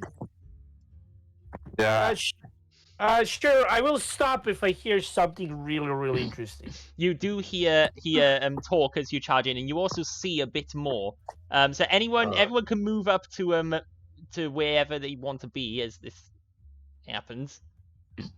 But as you move Okay. up, not only do you you see more, and you see in this from where you are right now, you see that in this room, as you charge into view, you see something huge. What looks like, and anybody who's level with Dave can see this, it looks like a giant monolith, like this huge chunk of this huge monolith in the back of this cave, carved out of this same black crystal, and this thing, it must be about 15 feet tall. It is huge. It reaches up almost to the ceiling, and you can see that there is a glow, sort of a slight glow within the crystal, in what looks like a humanoid shape in the crystal. At the back of the room, you can see there's quite a few cages, and in one of them is the wolf that you actually recognize as one of the wolves that ran away from you earlier. It has the collar on it. It's pawing at the edge of the cage and whining. And you can see a man dressed in very dirty, ripped and tattered robes, similar to. Well, you guys haven't seen any necromancers in person, have you? They've been. You've just seen undead. Bruja and Matilda would have. But not the recent necromancers. Hmm. The ones you see. So yeah, you see this person is dressed in these sort of black and yellow robes, and on the back, he's like standing in front of the monolith. It almost looks like he's speaking to it, and on his back you can see, very dirty and tattered, but this same symbol of this broken grave upon his back. And you hear his voice raising as you get up. He doesn't even seem to notice the light shining from your fist, as he's just going, I'll show them those damn cult. They think I'm not worthy. They think I'm crazy. They thought me crazy. Yes, but no. Because look who found you, my mistress. I'll show them all. I serve the empty death. I did what they couldn't. I used the curse of living and death, and only I. I'll show them all. I'll curse them next. First the animals, then them, all of them. I'm the only one worthy of your praise, the only one worthy of your love. They think they're so clever, raising graveyards, attacking the city. They have no idea what's coming. Show them all. Yes, mistress, I'll show them for you. The world will be ours. All ours. But first. And his head turns to the wolf in the cage. A lesson must be taught. I'll teach you to run from a fight. You're next, little pup. Next for my curse, my beautiful curse. Oh, fuck, I'm gonna stop the guy. Hell no. I want that dog. That dog. That dog's mine, Diddy. I forgot to move you guys up. I forgot to move The doggy. yeah. Alright. Help the doggy. Diddy, can I now charge in? Yeah, we're charging in. I want a pet wolf. Yeah. You wanna charge in? Yeah, you can go ahead and charge in, Dave. Sure. Yeah, I'm raging You as rage well. and you charge right up. As you charge in, so honestly, because of the guy's distracted, I'll let you obviously the other wolves are paying attention and they will see you charge in, so you won't be able to surprise attack them and get a surprise. But I will let you. So I will let you act first before going into initiative, Dave, because you're straight up charging in. So you get to about yes. Can I shoot an arrow? Do you have a bow? I have a bow. I have arrows. But do you currently have it equipped? I do Did now. you draw it? You did. Sure, I will let the party have one surprise round for just straight up charging in on these guys. I'll let the party have a surprise round. So when you're in this sort of position where you guys are right now, I will want initiative rolls once I set up the combat. When the party just wants to charge in a surprise and then gets the confusing, okay, right, who gets what, who surprises, who doesn't. As you're charging in, Dave, you do notice there's another wolf and a bear that you didn't see because you couldn't see them from where you were also in this place. Well, yeah, but Daddy, you have to understand one thing. That guy has a symbol of the thing that I need to kill. The necromancer needs to die. That's all that's important. No. He's serving the empty death, and empty death is the god I have to kill. Okay, so I want initiative rolls from all of you. Alright, so by the way, I need to my rage shouldn't be gone. Oh yeah, it's because the time passing Finn because the battle hasn't started yet. So go ahead and apply your rage back. Alright, initiative. I'm gonna roll terrible, I can see it. Never mind.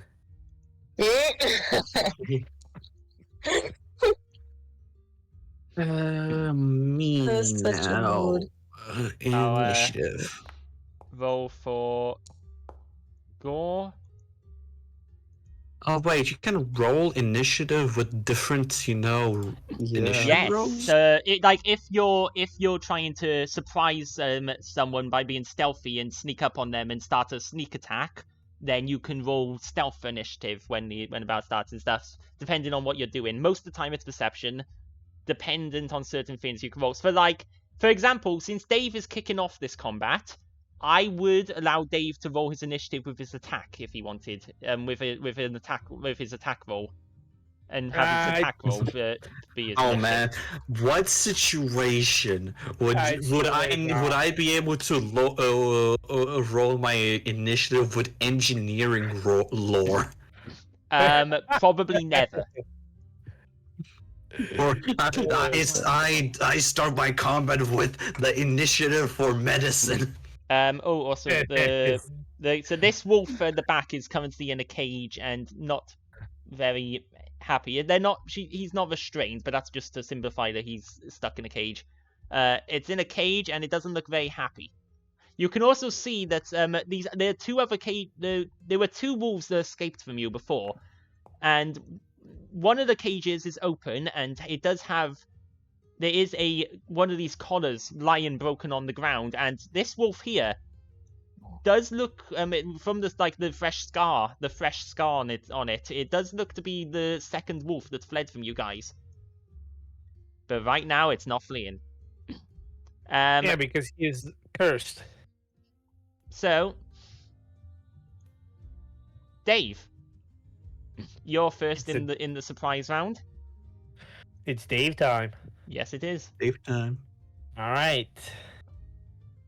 I'm gonna focus obviously the biggest problem. Okay. So you run up. I'm gonna hit him with a good old. So as you run up towards him, you get this scent, this just magical, overpowering stench that emanates from this guy, like the smell of decay and death. Oh, and he's stinky. You are sickened one. I wish I had a soundboard so I could just play the boom sound. But you do get up to him with your first action, with your movement. All right.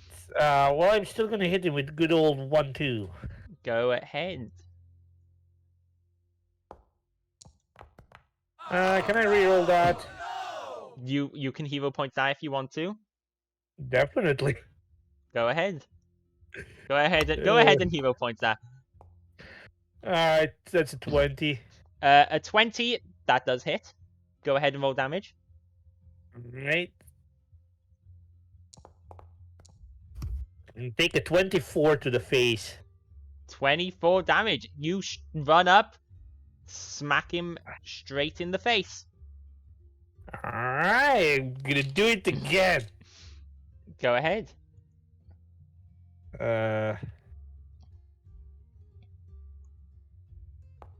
It's beating time.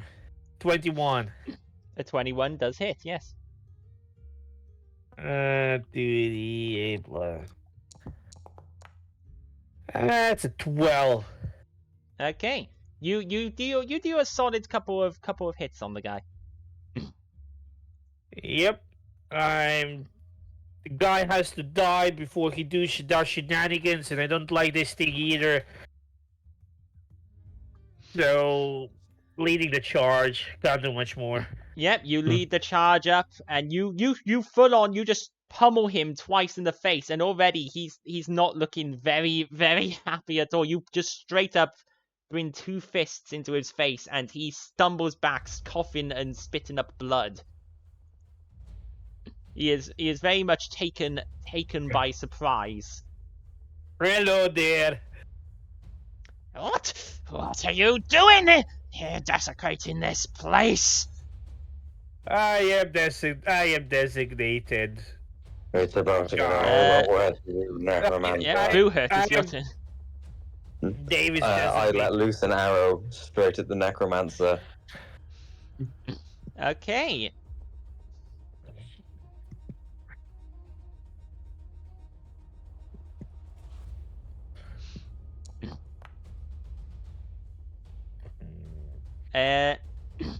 A 19 will not hit. Will it not? I will No. hero point it. You want to hero point it? Okay.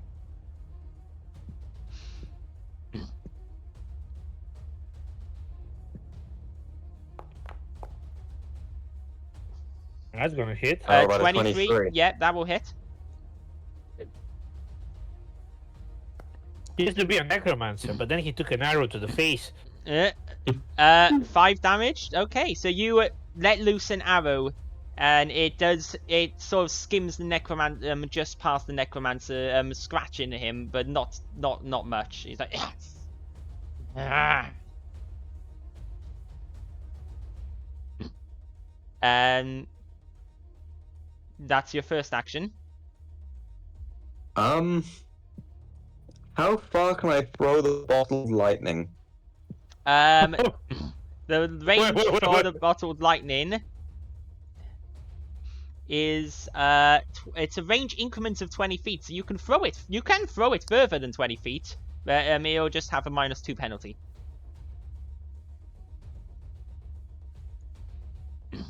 I suppose I don't know how big this thing is going to be. Yeah. Well, so bombs are actually stupidly weak in Pathfinder 2nd edition, which is why I home-rule them a bit to make them a bit better. But Bombs are 5 stupidly feet. weak in D&D as well. Because normally it just deals damage to the person it hits, and then 1 damage to everyone around them. It's going to deal its damage to basically its target and everyone within 5 feet. Oh, okay. I basically just made it a bit of a buff its AoE aspects. Okay, I might wait to use it then if that's the case. I was expecting it to be quite big. Yeah, it's only a small. It's like a Molotov cocktail.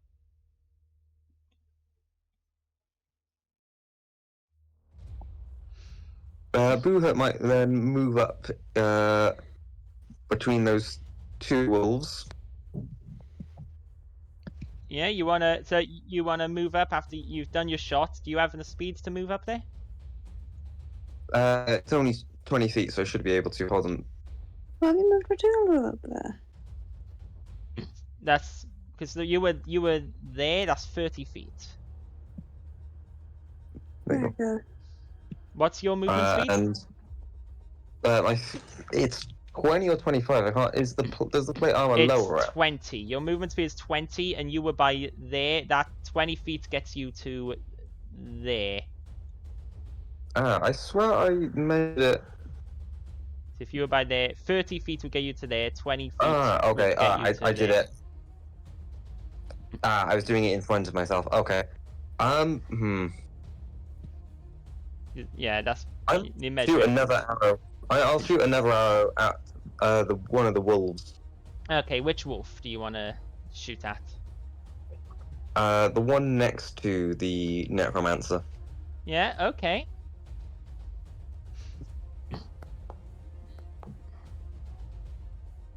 Uh, 14 to hit. Does not hit, I believe. No, and you shoot an arrow and it hits the ground right in front of the wolf, and unfortunately does not hit.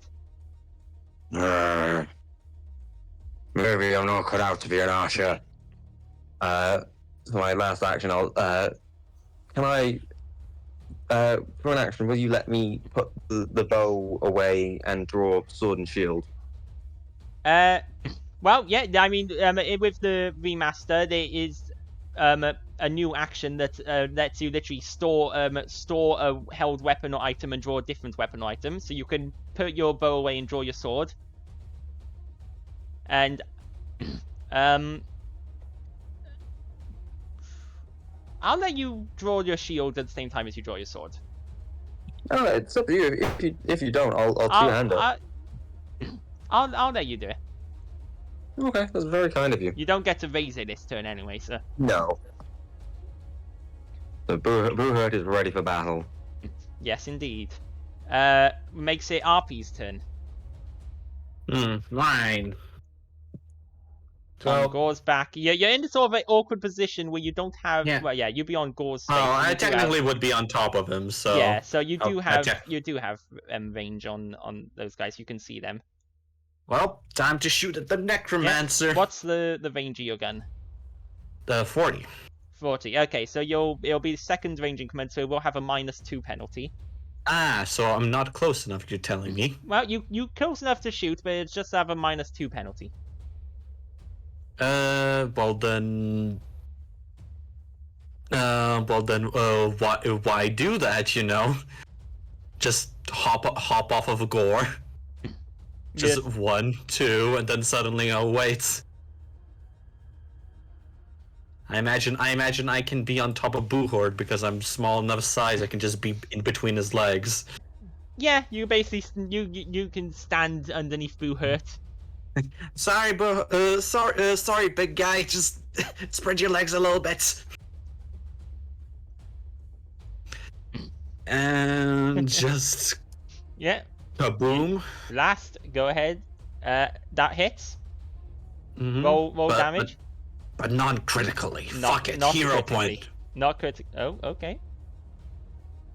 You want a hero I point? want that crit now. That misses. Can I hero point it again? You can't hero point a hero point. You make me So- wild like this. You lose a hero point and miss the attack. You try to fire, and at first like you're aiming dead on, and then Boohurt accidentally shuffles his feet, and your aim is knocked out sideways, and instead the bullet whizzes right past Dave and smacks into the wall. I'm gonna demoralize the guy. Just saying, you stink. That's a 28. A 28. Let's see. So it's a will. So that means the DC is the DC I'm was back, the DC. finally. Yay! Hello, Bobby. The DC was 24. So you do succeed in demoralizing him. Wait, isn't that a contest? No, it's based off his will DC. Rather than vote in skill contest, his stat is used to make the DC. Check against the target's will DC, yeah. And Yep. So yeah, he's you frightened by succeed. 1. He is frightened 1. And then that's your turn because you moved, shot, reloaded. Yeah. Matilda. Alright then. So I'll move to within 20 feet of the walls, but within 30 feet of Dave. Oh, so is it a yeah. hostile necromancer? Yes, who seems big. He was talking to a big monolith with a humanoid light shape inside, saying that stuff along the lines of they didn't think I was good enough. The cult, that cult kicked me out. They didn't think I was good enough, but I will serve you and I will destroy everything. Curse of living and death. So he's claimed to be behind the curse of undeath in his ramblings. As well as stating that whoever he's talking about that didn't think he was good enough were the ones who attacked the city, he claimed in his ramblings. So you're inspiring courage? Yep, I'm inspiring courage. And then I'm going to throw my... not the dancing spear, but the other spear at one of the walls. Okay, so yeah, you inspire courage into your allies and then you throw a spear at a wolf. So go ahead and... we just... Probably the wolf next to the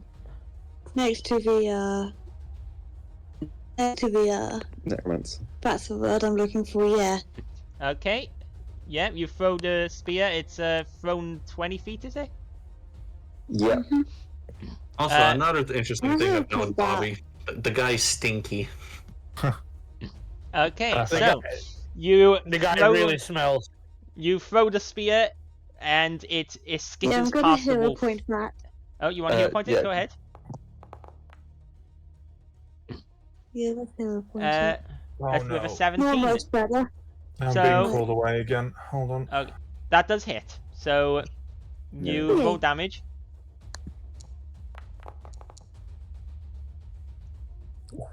Oh. Okay, so the spear, like, it strikes into the side of the wolf, cutting a big gash in it, and the wolf whimpers and growls as it gets hit. You successfully hurt the wolf. And is that your 3 actions? You move, inspire, and spear. So that is your turn, and it would be Gore's turn, just at a pop. So, I suppose who else? We can do, since it's a surprise round, we can quickly do Jomin and then go back to Gore. So, meanwhile, like, the wolf in the cage is now sort of barking loudly and sort of scrabbling into the cage to try and get out. Did my turn happen? Oh, well, we were gonna go to Jomin and then get back to you, but you can, if you're back now. I'm back now. Okay, then it's your turn, because the party does have a sort of surprise round here. Alright. Because Dave just charged in when he saw that the necromancer was about to perform the curse on the wolf.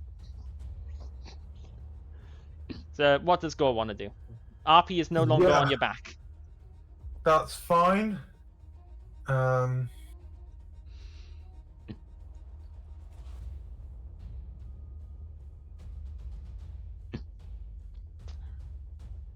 Why not? I'm gonna cast Sudden Blight. Sudden Blight. I'm gonna cast a spell. Ooh, okay. In area. So what's the area of Sudden Blight? It's range 120 feet, 20-foot burst. So where you're placing this?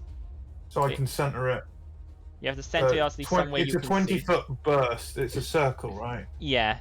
So if you press the place pin, it should show you like the template when you're placing it, and you can choose where you want it. Okay. So what have they got to do? You accelerate the process of decay. Each living creature takes negative damage. A creature afflicted by a disease takes a penalty to this save. Well, they're afflicted by the curse of living and death. Does that count as a disease that would give them a penalty? No. However, it does mean that those affected by the curse don't take negative damage. This is void damage. Void. Oh yeah, void damage is the new name for negative damage. I'm pretty sure, if I remember correctly. I might have to change my spell. I only casted it because I thought, oh, this is void damage, not negative. Let me check. Negative, because negative heals undead. Yeah, void heals undead, and damages living creatures. Then yeah, I'll it's just it's a really cool rename of negative damage. Alright, I didn't know that it was. Oh yeah, that's just confusion from the remaster. That's understandable. Yeah. They changed a few names and certain things in the remaster, and this foundry. Did you use any of my spells, by the way? Or just... No, didn't even not use a cantrip. Just used the shovel. Alright. So yeah, you can like uncast that spell, get your spell slots back. Yeah, I've done that. I'm sorry, I'm trying to read my spells. It's not letting me. Yeah.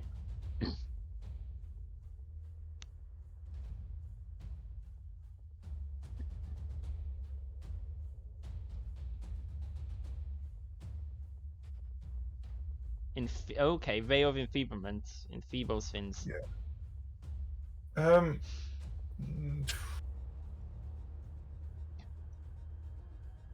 Do I Ray of Enfeeblement the guy? I mean, it doesn't do any damage, is the problem.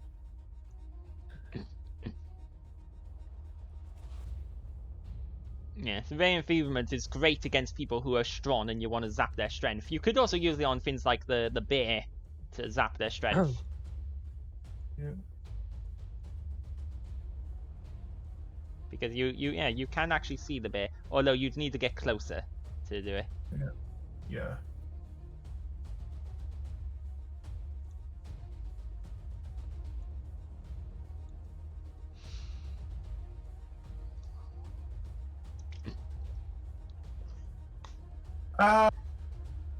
I'll move a bit closer to about here. I'll probably move to RP square. So that's one action to move. Okay. And then I'm going to...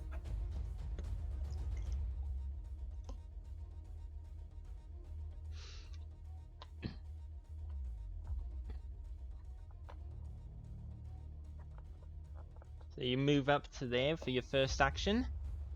I'm going to cast Harm on the Necromancer himself. Okay. Harm so 2 specifically. Two action, yeah, the 2-action harm, which also increases the damage. So go ahead and do the 2-action harm versus the living. And make... Oh, right, it's a fortitude save, yeah. So he attempts a fortitude save. He does succeed, which it's a basis that that's half. He'll take half damage. So go ahead and roll damage. Does it do an extra? So the amount of healing or damage increases by 1d8. Oh yeah, you did it on 2. Did it not roll with 1d8 extra automatically? No. I'll just click damage again and then just ignore the +1, so 1 damage. So it's half 6, so 3. Right, I've got to go again, but just wanted to pop back and do my turn so that you guys weren't waiting on me.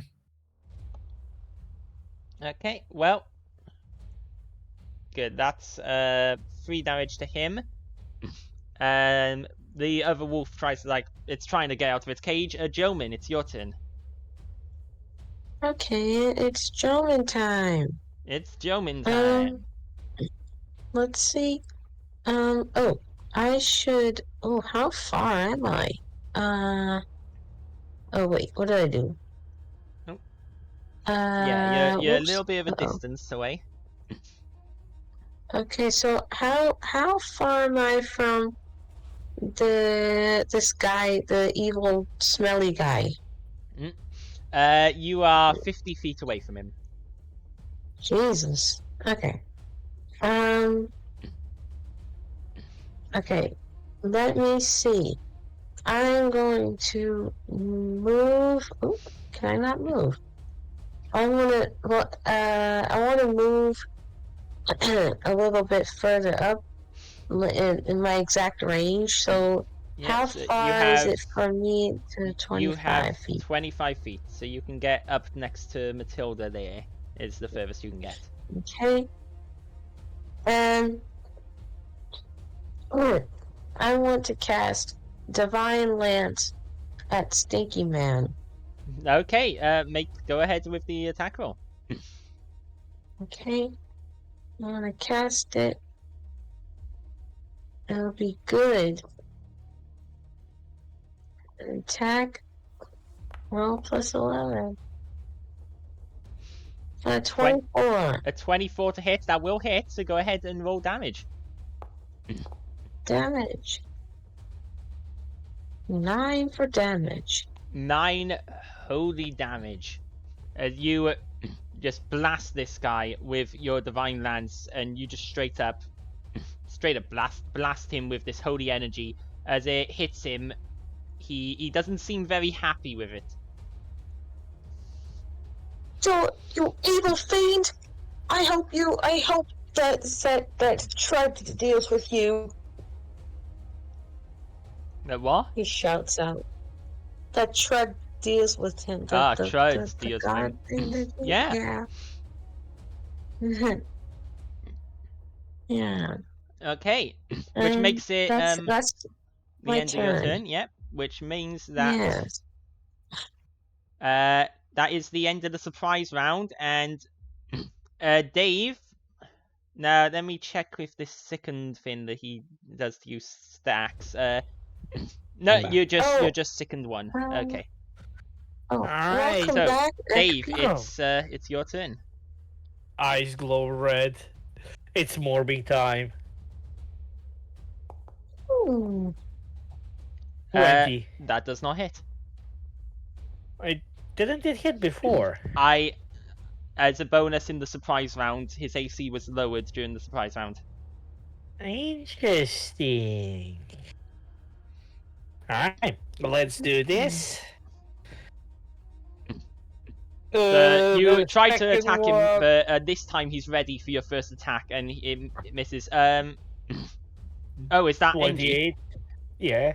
Okay. However, so he's ready for your punch, and it misses, but he's not ready for Engi. And Engi's tendrils just fly out and strike the guy. So roll Engi's damage. 9. He isn't prepared for Engi's tendrils to just fly out and strike him, and it takes him aback. I'm gonna try to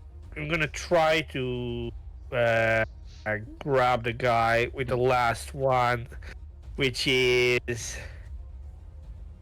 the combat grab. So I'm gonna use my last action to attack with multi-attack penalty, which is not gonna hit. Unfortunately, it does not hit. As he stumbles back from Engi, but very nimbly dodges your punch. That ends your turn. Yeah. And at the end of your turn, as you end your turn, he spreads his arms wide and he calls out, "Empty death, mother of the dead, protect your servant!" And you see the monolith behind him, this huge crystal fin. The glow amplifies in it and almost shines up and down the entire fin. This glow goes up, and what looks like black lightning strikes out from the top of the monolith, striking into this guy. He screams in pain as the lightning strikes him. He screams out in what sounds like pain and agony, and then as smoke rises from him, you look as you see several of his wounds begin to stitch close as he grins evilly at you. The wolf that's next to him immediately dives to his defense and bites at you, Dave. Does a 15 hit you? I don't think it does. No. So the wolf attempts to bite at you, and It fails. So it attempts a second bite. Ho ho ho! For a 24 with a nat 20. Peculiar. As with its second attack, it leaps up and straight up just leaps at your face, dealing 15 piercing damage. It leaps up and bites straight into like towards your face and it bites straight to your face, and you're able to avoid having your face bitten off. As it's biting at you, you see the stench of coming from its mouth. This unnatural stench of undeath goes directly just straight into your face like a venom, and you are sickened free. I call bullshit now. That's the defense. So it was 15 damage, sickened, and that the wolf doesn't knock you prone though. It doesn't. It instead. Zell, be happy. It doesn't knock you prone. Yeah, but it reduces my AC by 3. Does sickened? Oh no, it does it. It doesn't reduce your AC. All your checks and DCs. Oh, wait. It reduces my It does reduce your AC. AC. Which is stupid, but okay. Yeah, sickened. No. Wow, sick when you're sickened and barely keeping on your feet because you're sickened. Then it's hard to dodge attacks. I just fucking love Zell's like has a minus bonus applied to him. Bullshit, hate it. I hate it. The wolf then growls at you in almost a challenging way. But it does. Someone did throw a spear at it before, so it then uses the rest of its last action to charge towards Matilda. Boohurt, it's your turn. Boohurt knows that Matilda and Joman can deal with one pesky wolf. And Boohurt is a member of the Graveguard, whose primary concern is eradicating necromancers. So Boohurt is going to use 2 actions to run behind the necromancer. Okay, you sprint up towards the necromancer to get behind him. As you get next to him, this stench, and this is a stench you smelt before. It is the stench of undeath. It is the stench that necromancers tend to carry with them. The permanent stain of undeath and evil on their soul. And you are a sickened one as you come close to him. Boohurt does not care. Boohurt attack with Pharasma's Vengeance. Okay, make an attack roll. You may have dodged my arrow, but you'll feel the sting of my blade. Oh, wait, he is meant to still be frightened. A 31 to hit. Oh my god! So specifically because of the frightened, that is a critical success. Because who frightened him? It was RP. Because RP frightened him, that is a critical success. So triple damage. Go ahead. Well, let's see. It might end up being triple damage if the critical hits card's nice. But roll your critical damage. And on a critical hit, the undead is also enfeebled, but he's not an undead. But so it's slashing. He's got bleeds damage now. So he gets 1d4 persistent bleed damage, and he takes that 20 damage from your just massive blow. That's how the Graveguard deal with necromancers like you. Damn Or should I God. say wannabe necromancers? Damn God. Why don't you harass the other ones? That's your turn. And And at the end of that boo hurt, he as he cries out to you, "Why don't you harass those foolish ones attacking our city? Leave me be!" The monolith glows brightly again, and a blast of lightning strikes out not at him but at you, boo hurt. A blast of this black lightning, and I want you to make me a reflex save, please. I don't see a monolith in the initiative order. Make me a reflex save. I don't think the monolith gets to do actions. It's a stone. A 21. Okay, that is a success. So you take half damage. So you take 7 points of void damage, of straight up negative necrotic void damage. As this lightning strikes you, and you feel it like it's zapping away at your very soul. So you take 7 points of damage from that. Boo-hood, not care. Boo-hood, kill necromancer. RP, you're up. What do you want to do? Oh, interesting. I just want to. It's unlike I'm not just gonna shoot at the guy twice. Yeah, don't worry. You'll get leveling up. You'll end up getting some cool abilities. Gunslinger's a slow start class. They start off slow, but they can get some cool things at later levels. Ciao. 27. That hits. Not no critical. Unfortunately, not. Why did it do?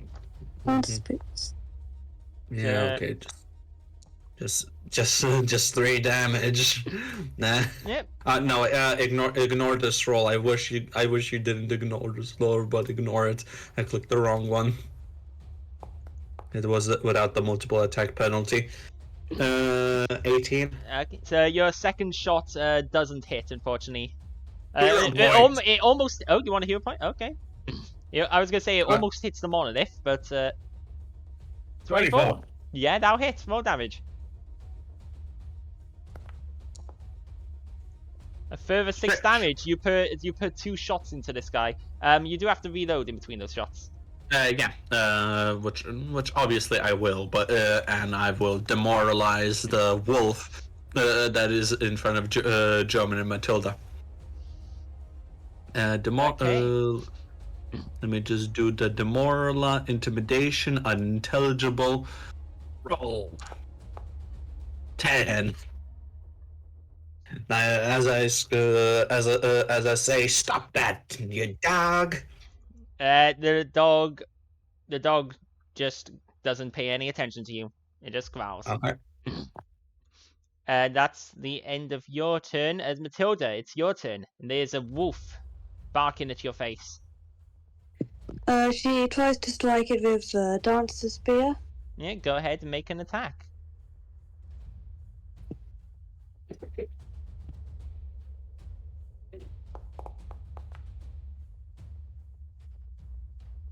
A 13 to hit will not hit, I am afraid. Alright. She want to do. Yeah, biting words at the necromancer. Okay. Okay, cool. Go ahead. You cast biting words, which means make your attack roll.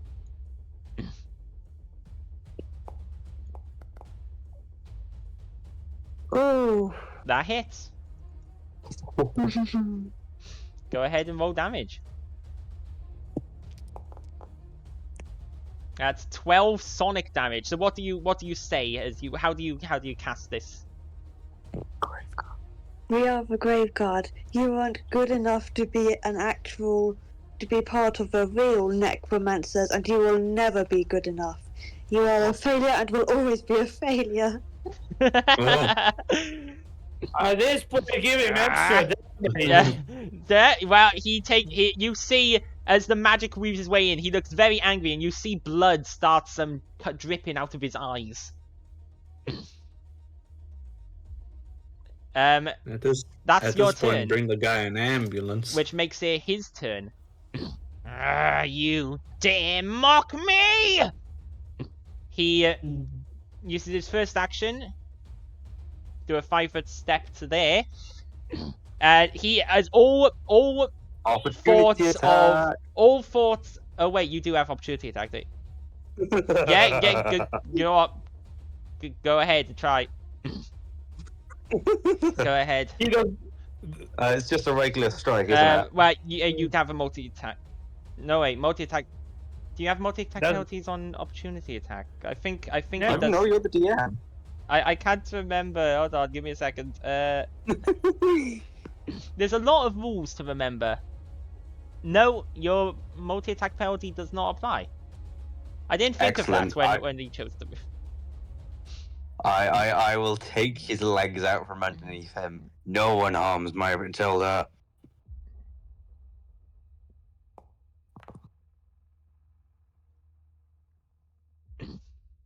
A 21 to hit. Hold on. Does he have any kind of reaction that can? Oh, I resolve the damage automatically. I accidentally misclicked. I misclicked. You can't assume, otherwise it makes an ass out of you and me. I misclicked. I didn't mean to click it. He doesn't have any kind of reaction he can use to save himself here, does he? I hope not. I've already rolled it. Well, 9 damage.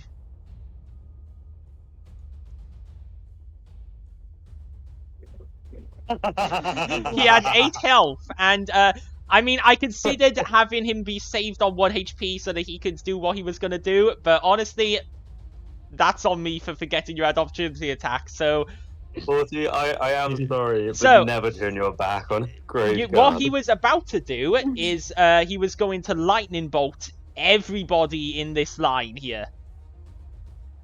You ain't gonna do shit! So, what happens? As he's full of anger at Matilda for daring to insult him, you see the lightning begins summoning up in his hands, and as he steps around the side to aim and blast everybody with lightning, his hands go out. The lightning begins to unravel from his hands and begins to shoot forwards, and then a sword comes down and right through both of his arms. And you just slice through both of his arms, and right as the lightning starts leaping from his fingertips. The hands fall to the floor, blood pumping from his stubs. He looks down, very startled. What? He looks up at the monolith. Mother. Empty death. Save me. I am your loyal servant. You must. As you just plunge your sword into... how do you want to kill him? Decapitation. As he looks up at the monolith as, save me. You cannot kill me. You will never let me die. And whoosh, The only death you will receive is an eternal one. you swing your sword right through, severing his head completely. He drops down to the ground, just dead on the spot. It looks like I would. his his precious empty death could not save him. That is glorious. I would. And like I had to buff him from a normal necromancer to an elite necromancer partway through the fight to avoid him dying before the first round. And you still killed him before he could even do anything. Well done. Even Blue hurt. I honestly underpowered him from the base start. He should have been powered up as a mini boss from the base start. Yeah. And from Well, this congratulations. Point on, from this point on, Orty will never forget that I have opportunity attack, and I will never get to use true. it again.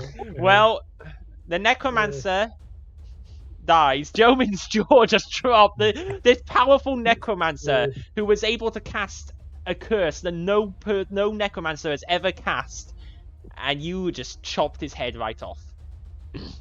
However, as his body hits the ground,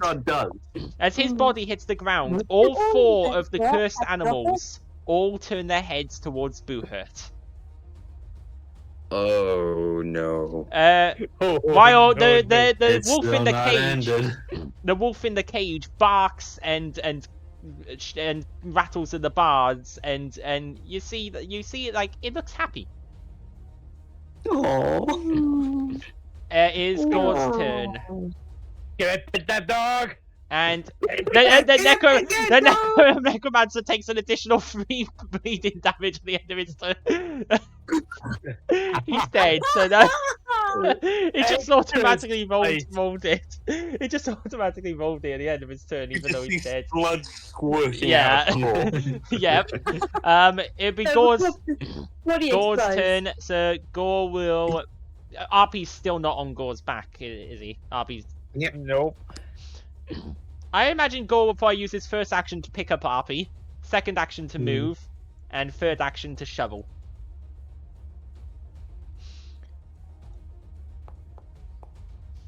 I'm gonna hero point that because that was a natural 1. So I'm gonna reroll using a hero point for a 23, which is much better. Isn't a critical failure. So that's 5 points of damage to the wolf as he just whacks it with his shovel. As it turns its head to look at Boohurt, Gore just whacks it. The bear runs at Boo, just dives straight for Boohurt, and it just bites at him. Does a 22 hit you? A 22, I believe, is a glancing blow. Can I use reactive shield? Well, your armor is 22. Oh, it's. Oh, that's. Oh, your armor class is 21.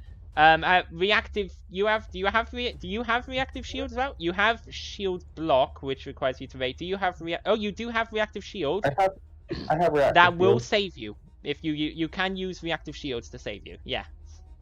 I will use a reactive shield to save me. Okay, so as the bear leaps forward and tries to bite you, you bring up your shield just in time, right into its jaws. As you do, it swipes its claw to try and swipe under, and it rolls a natural 1 for a total of 6. It's the same one the wolf got earlier. It tries to strike at you, and as you bring your shield up, it tries to strike you with its claw, and your shield goes just straight into its eyes and dazes it, and it is dazed and dazzled right now.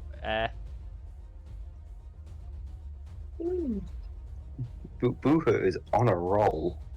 Or rather, the enemies are not on an opposite of a roll. The wolf in the cage. The wolf in the cage makes a athletics check to try and break out of the cage.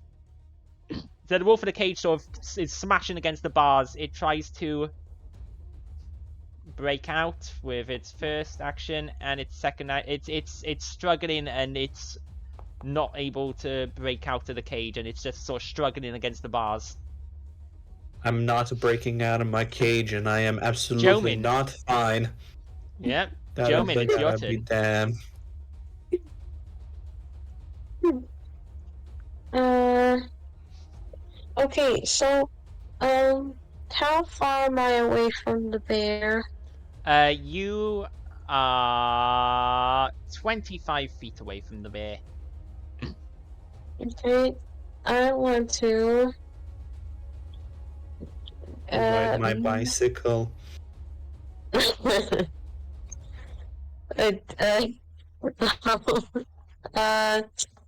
Oh god, words. I can't cast Radiant Field, can I? I mean, you can cast it, Why? but Because it won't do anything to these ones because they're not right. they don't have light blindness. Oh yeah. Right. I forgot. Okay. Divine Lance again?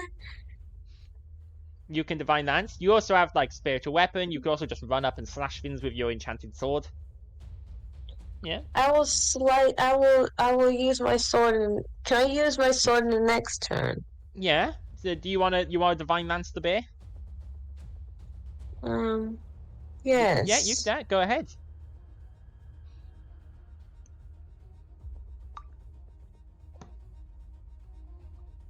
So go ahead and make attack roll. A 29 to hit. That is a critical hit. So roll critical damage rather than normal damage. Oh, whoops. Oh no.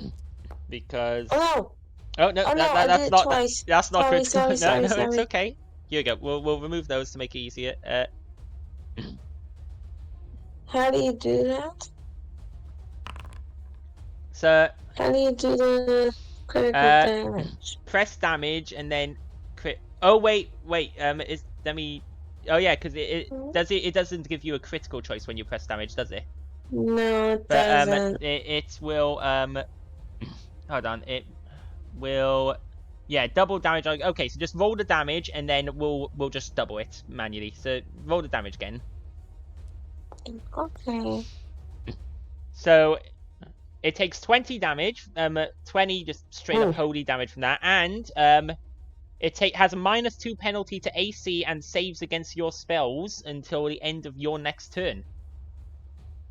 So if you use a spell on it again next turn, it'll be even easier to hit it, basically. It's basically your spell hits it and blasts it straight in the side, and you see it starts glowing this golden color, and you can tell that your spell energy is radiating through it, and your next spell against it is going to be way easier to do. That's your first two actions. You got one more. What do you want to do? I want to run up. I want to slash it with my sword. Yeah, do you want to slash the wolf in front of you with your sword? There's a wolf there? Where? I don't see it. There's one right in front of you. I can't see it, but okay. Weird. I slice it. Yeah, go ahead. It's like invisible. Make an attack with the multi-attack penalty. So it's the +4.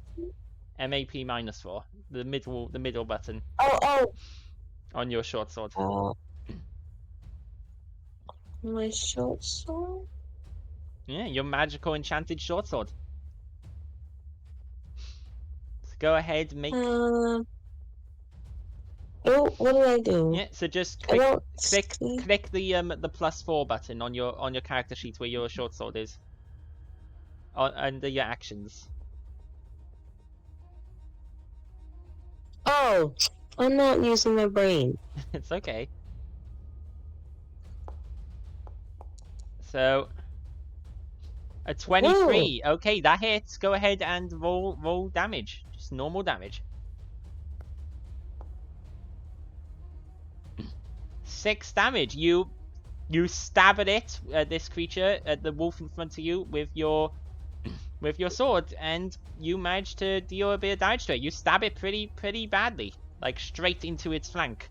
You know, because after it's been whacked in the face by Gore with a shovel, you stab it. And that is your turn. This wolf runs between the bear and the monolith down up to Boohurt, and it strikes at him for 22 to hit, which, because your shield is raised, doesn't hit. Lucky. It makes a second attempt, but only gets a 16 to hit, and similarly does not get through your shield. And Wait, who's instead, shield? Who's lucky? and that's all they get. It's attacking Boohurt and fading. Oh. Oh. The wolf that's next to the bear. It could also go for Boohurt. That makes sense in the fact that he took down their Finn, but I also don't want to bully Boohurt. Bring it on. I can take it. Bring it on. Okay, fine. It moves forward and it attacks you. It misses with a 21 because of your shield. Yep. As it runs forward, it tries to bite to you once and twice, and you're just here with your shield warding off attacks with another 21. You're just warding off the attacks from these 3 different creatures that are all trying to attack you after you've killed their master, and you are expertly protecting yourself. They've not landed a single hit on you. Dave, it's your turn. Who is bullying who at this point? That's the question. They're trying to savage Boohurt, and they outnumber him, but he is very defensive. And it is your turn, Witness Dave. the true power of a fighter. Yoink. Okay. Just straight up. Wait. Does this actually reduce my to hit as well? Yes. Sickened is a nasty condition, which is why it's good to try and get rid of it as quickly as possible. So how do you get rid of it? You can spend a single action retching in an attempt to recover, and if you succeed or critically succeed, you reduce your sickened value. So you could spend 1 action to do that before you make your attack if you wanted. I don't know. I'm just gonna what do I roll? It's Fortitude save. Alright. And That's 10. a 10. What actually against the DC of the effect that made you sickened? So The DC of effect is death. wait, well, the he's not the DC. He's just the what's the word? He's the cause of the effect. It doesn't actually list the DC, so I'm gonna go for a I'll assume a standard DC, or well, it wouldn't be his wizard DC because it wasn't a spell. It was just a Finn. It doesn't say. I'm gonna go with a standard DC of like 10. We'll say 10. We'll put the DC at 10. Nice, so I so remember 1. it reduces by 1, so you're now sickened 2 instead. Oh, it's garbage. Fine. So that's your first action. Carry on. Yeah, you step forward. I suppose I can't do it 3 times in a row. You can. You can spend all 3 actions to try and recover if you wanted. Just spend 3 turns vomiting. Yeah, sure. Actually, I will. Okay, make another fortitude save, because if you get a critical success, then it'll reduce it by 2. Another fortitude. Okay, that's 1 more success. 50. Reducing it to 1. If you want to spend your 3rd turn. Yeah, I will. And yeah, you sort of basically you throw up somewhere. I'm gonna throw up on him. On his dead body, headless body. You just throw up. Just make him stink like, even more. No, we need to loot that. Yeah, well, you've thrown up on it. Now that he's dead, the magical sort of stench around him has started. The stench of decay has started to vanish. Taken over by the smell of Dave's vomit. Yeah, it still smells pretty bad. The DC is higher. And that's Dave's turn. This wolf is gonna test its luck to see if it can do better than the other ones. It does 26 to hit, which is enough to bypass your shield. At last, it rolls minimum damage of 3, but you are knocked prone, and it bites you again while you're on the floor.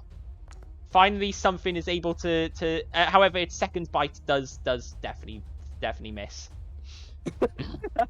But finally something is able to land a hit on Buhurt. It took way too long, but they succeeded. However, you've still got your shield raised while you're on the floor, so you're just like shielding yourself as you fall to the floor. As this thing did manage to bite you for 3 points, only 3 points of damage. And it's your turn, Buhurt. Okay. These So animals are doing terrible. I'm gonna have to. Do I have to spend an action getting up? Yes, you spend an action getting up from prone. Okay, I spend one action getting up from prone. Oh, also, it says received fast healing. You don't have fast healing at the moment, do you? I don't think so. Oh, that No. might be from one of my orc traits. Is it one of your your ancestry feat is beast tamer, orc ferocity? No, that's if you would be. I think it's because at a point in the past you had the fast healing from Matilda's. Well, no, thing. reaction, Fast so I healing. can do it. Yeah, but that reaction was put there because Matilda used a fin on you. If I remember correctly. I don't see anything that you get that gives you fast healing. Alright, how do I get up from prone? Just one action. Oh, and then poof. Yeah, there we go. How do I, that was there. So, now that I am nicely surrounded, I'm going to throw the bottle lightning at the wolf right in front of me. That one. Yeah. Okay, go ahead. So, you just basically, you don't even throw it, you just grab it and you just smash it over his head. Okay, so go ahead and make, so you use one action to draw it, and then one action to throw it. So go ahead and draw the bottle's lightning and make its attack.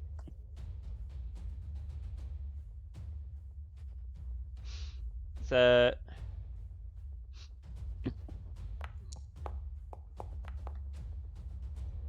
So a 22 will hit it. So roll the damage, and it will take full damage, and then everything around it, I'm gonna say, will take half damage.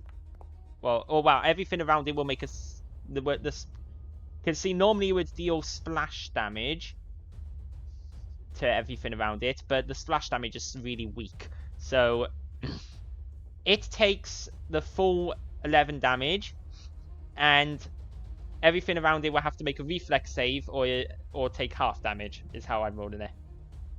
Okay. So you need to make a reflex save. Yep, I will make a reflex save.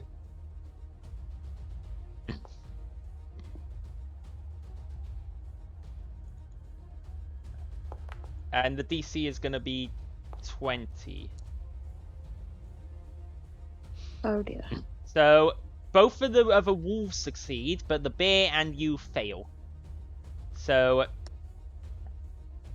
that wolf took damage and is off guard from the stun. So you just basically, you bring down this bottle onto its head, just crack it over its head. The lightning splatters out, hitting you quite obviously as well. But that's a sacrifice you're willing to make. Yes, yes I am. As the bear and you both take that amount of damage. 5. So you've taken 5 damage there, or automatically done, and the bear takes 5 damage. 1 damage. What? Why would the bear take 1? Has the bear got some lightning resistance or something I don't know about? Better not. It shouldn't do.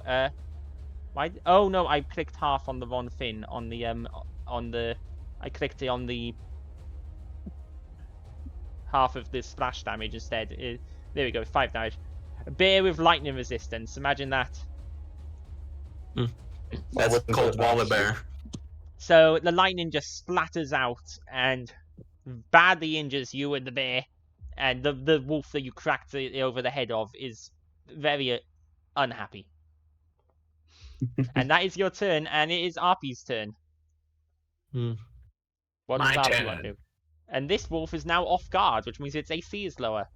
Which means better chance of critically hitting. I will Racketeers reload, demoralize. I will demoralize the bear. What are you saying to the bear?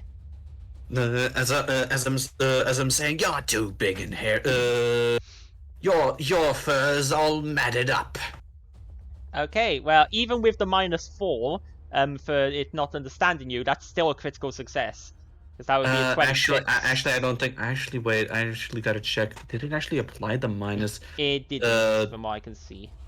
Intimidation. Yeah, it didn't. So it would be a 26. Which is still a critical success. So the bear is frightened of you, and the bear has just been frightened too. Yeah, it's frightened too. So the bear has been hit in the face. It still can't see properly. Then it gets lightninged, and now someone is shouting obscenities at it. It is confused and scared. Mm-hmm. Reload, and I'm gonna shoot at it.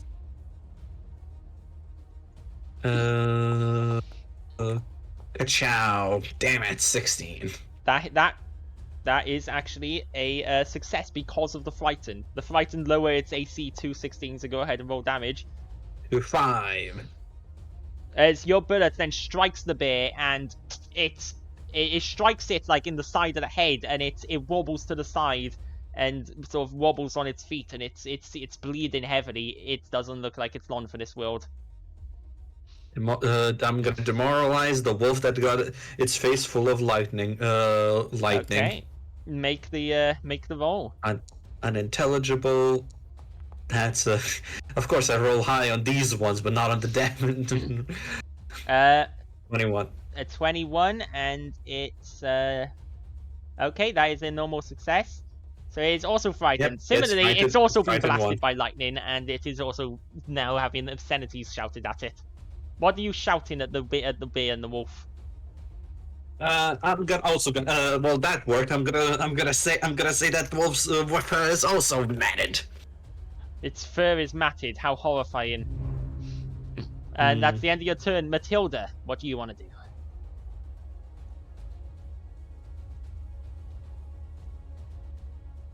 What? So I'm gonna move. You need. Yeah. Then I'm gonna do a concordant cry on the 2 wolves and the bear that are within reach. Concordant quiet. Nice. Okay. To a single enemy. action. So you're gonna use the 2 action to do the burst. Okay. Nice. So go ahead and cast concordant choir, and use the burst one. Oh, that's command. How did I click that? That is command. You uncast command. Just like nope, uncast the spell. How do you uncast a spell? Okay, just we just put your spell slots back up to 2, and then you can cast concordant choir. There you go. So go ahead, place your burst, and we'll see where you placing it. Oh, you can place it. Yeah, it's a ranged burst. I thought it emanated from Matilda. It's dependent on the thing. And bursts, emanations emanate from you. Bursts you place within the range. Okay, so you didn't have to move up range, and you can get all of them. It also gets Boo Hurt. Is Boo Hurt affected by it, or does it ignore? Yeah, it will also affect Boo Hurt. I don't care. Okay. So I'm gonna ask from Boo Hurt, make me a Fortitude save, and these guys will also make Fortitude save. Boo-Hurt is not afraid of friendly fire, even from himself. That's why it's called friendly. Boo-Hurt probably got hit by Matilda a few times before. This won't be the first time. Let's see. It won't be the last. Let's see. 2 of the wolves fail. 2 of the wolves fail. 1 wolf and the bear succeed, and Boo Hurt also succeeds. So roll the damage.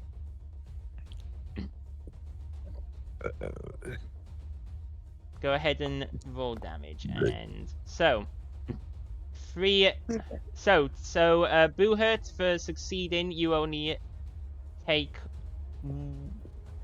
1 sonic damage.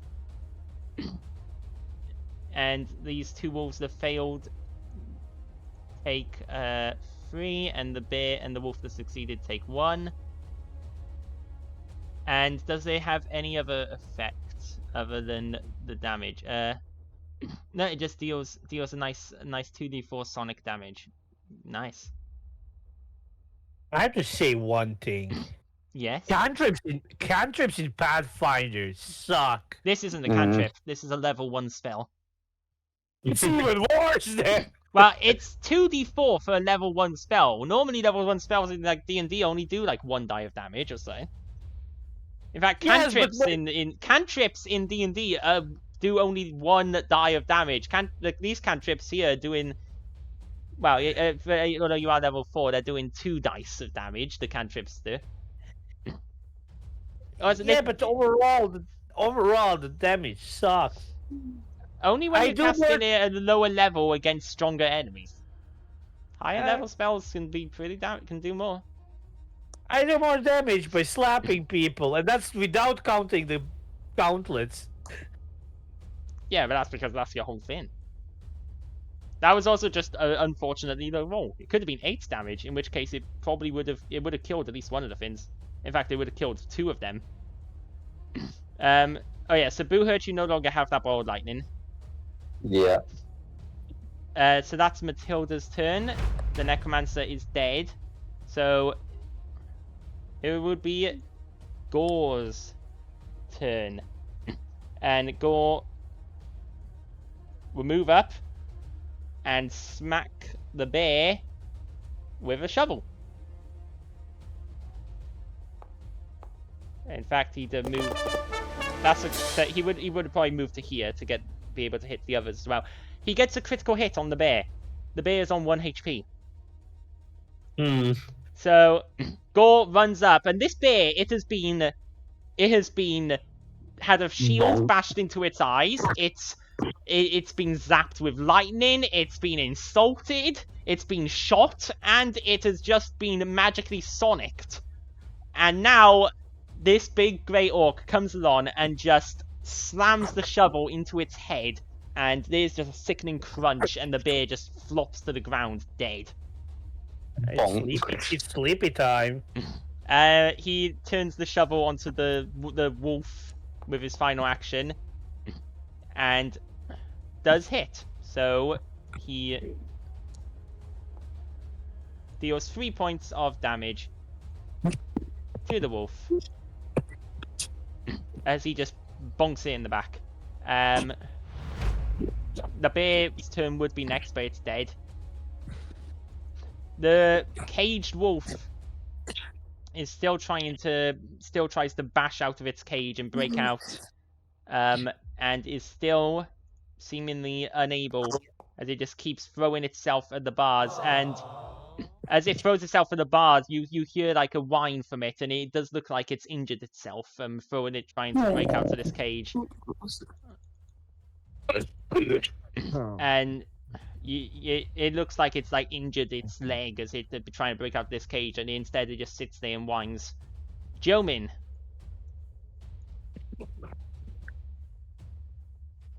What would Jomin like to do?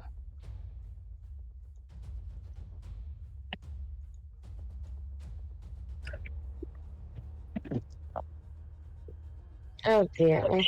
My keeps turning off. I don't know why. What you call it?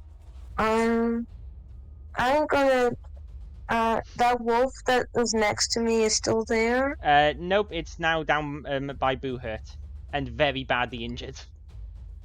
Kill it, please. I'm gonna cast Divine Lance at it. Okay, go ahead.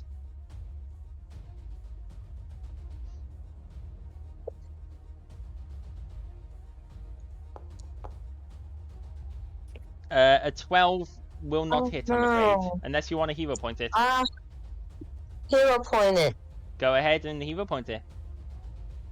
How do you do that? Just roll it again, and we remove a hero point like that.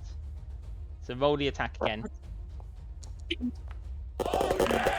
Yes! Got a nat 20 that time. It's on 1 HP. It's dead. You You blast it with the energy, and it just gets blasted, and it's just like thrown across the room by the impact of the energy, and it is dead. You have one action left. What do you want to do? I want to go up to the wolf that's in the cage. Mm-hmm. And you are move up to the cage. Yes, I want to move up to the cage. Okay. Yeah, you move up to the cage. You're like planning to let it out on your next turn. Yeah. Yeah. Go ahead, and make me a perception check. As you get up to the cage. Okay.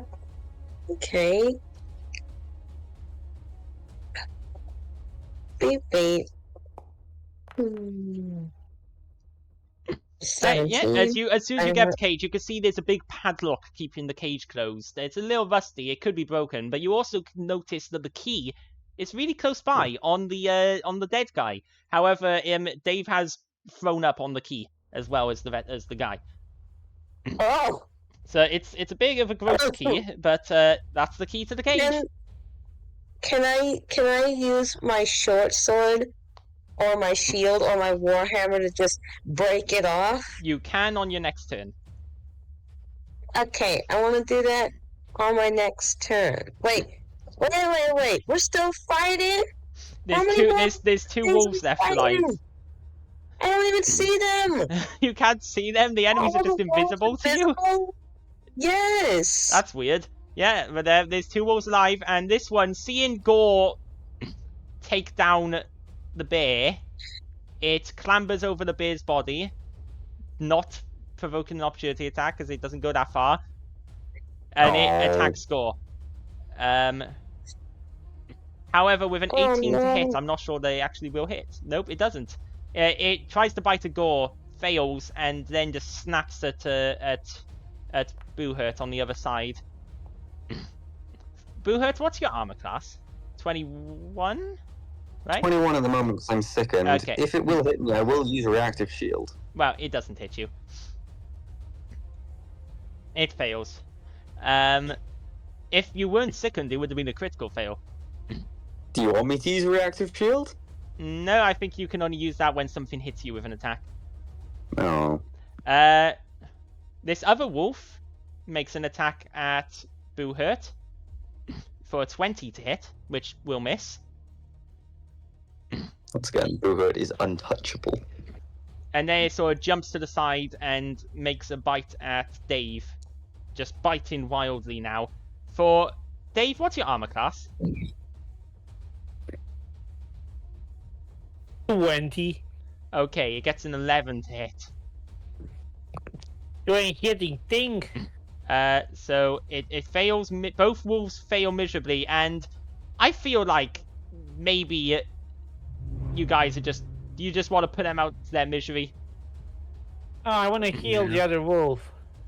Yeah, I feel like neither of these wolves have much chance of taking on you guys. So I think this is a good moment to.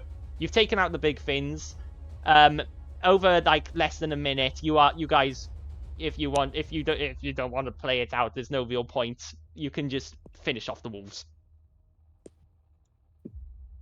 Excellent. Yes. But I want to heal this one first. Yeah, but as the other guys are finishing off the wolves, you can. So neither of those wolves last very long against you guys after that, and I want to feed him a health potion. I can do treat wounds. I don't care. I'll use battle medicine if I have to. I want to heal the wolf. No, I'm feeding him a potion. Don't worry about it. No, you guys just both decided yes. Wolf. I can do a health healing on it. But if you guys heal it, then, and I'm speaking out of character, if you guys do it, then what if the wolf, the puppy, goes to you guys instead of Boohurt? Because it's like a trust thing. Okay. I called the necromancer. So Yeah, that's true. as you guys as those two wolves go down, Gore just like looks around and like, I can't bury them in stone. Just sort of tapping the ground with a shovel. Meanwhile, the monolith is still glowing, and you can see there is like a vague humanoid shape in the very center of it, and that's where this glow is coming from. And this humanoid shape is big. Like, this monolith is about 15 feet, maybe closer to 20 feet tall. This is a big cavern. And this glowing form, humanoid form, takes up the whole height of the monolith. It's huge. Bigger than a giant. I'm I gonna would ask. be able to use my undead lore skill to, like, figure out what to do with the monolith. You have no idea. You can make a nature check to know like what this rock it's made out of and this rock is, and get some clues. But this is weird. 24 is good. So you know that the this material is called Eldenite. It's ancient, supposedly it is a material that came to the world. I'm so sorry about that. No, it's okay. Gore killed a bear with a shovel. Yep. And then looked around and basically said, can't bury these guys in pure stone. Yep. Sounds about right. So Buhurt, you know that Eldenite is a material that came to the continent hundreds of years ago. More, I think it was. In fact, I believe that's what the calendar counts from that date. Yeah, what was 1,513 years ago, in what was known as the Great Crash, when a bunch of meteors of these sky rocks crashed down, and most of them landed on this continent. There's a couple of them landed somewhere else in the world, but most of them landed on this continent, and they crashed down, and the world was flooded with monsters, and it was a time of great turmoil. But from these rocks, this material was mined. From these meteors, wherever they crashed, this material could be found, and this material became the basis in modern technology. And this monolith appears to be made of the same material. Goody. Yes. So yeah, what are you doing as Boohurt's taking a look at that? What was everyone doing? First things first, we're gonna heal and free the wolf. But after that's done, I want to ask NG.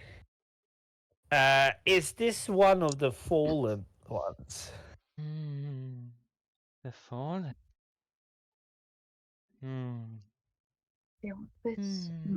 NG sort of thinks for a moment. No, just a sample. Just a sample. A mirage. An avatar.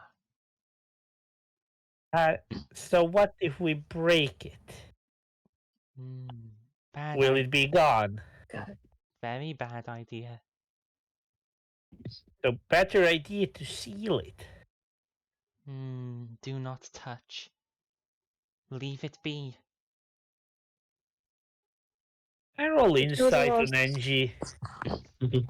Matilda asks Angie, what will happen if somebody touches it? Yeah, well, Matilda can't hear this. Yeah. Only if like you're right next to Dave can you hear NG speaking. Because it's not my speak. NG's just got a very quiet voice. Alright, so I will convey what NG says, you know. Guys, seems that NG thinks it's a bad idea to touch this, and even worse, to destroy it. Who's Angie? Angie's the ring. I pointed the ring. It's the one that makes tendrils go free. Yeah, oh yeah, you showed that already. Yep. Matilda asks Dave to ask the ring. What would happen if anybody touched it? The ring just straight up responds to Matilda saying that. And when if you're close enough, you can hear she's the next ring to me. Prison. Freedom. Oh. Do not free the prisoner. I have an idea. We take the things with us, we go down there, and we cave in the entrance so no one finds it. That's a very good idea. Mm. Let's free this wolf and then loot the corpses and leave. Boohurt plunges his hand into the blood-stained and vomit-covered necromancer corpse and pulls out the key. Yeah, you get the key to the. And unless Jomin manages to smash the lock first, you get the key. Is Jomin still gonna try to smash the lock? I could try. Yeah, you do see Boohurt is going for the key, so you don't have to. On second thought, I'll let you deal with that. Boohurt offers to loot the necromancer's corpse and take his hands as a trophy. Okay, you take the necromancer's lower arms. You sort of look around his corpse, and you do see he doesn't have any money on him. He has like a mace that he was holding. He's got this hooded robe. He does have a spell book that he does have like a very tattered and now bloodstained spell book, and he also appears to have a scroll on him, a rolled up spell scroll. What does the scroll do? There appears to be a scroll of spectral hand. Interesting. It doesn't do that. Do you keeping the scroll, Boohurt, or are you giving it to someone else? Can Boohurt even learn spells?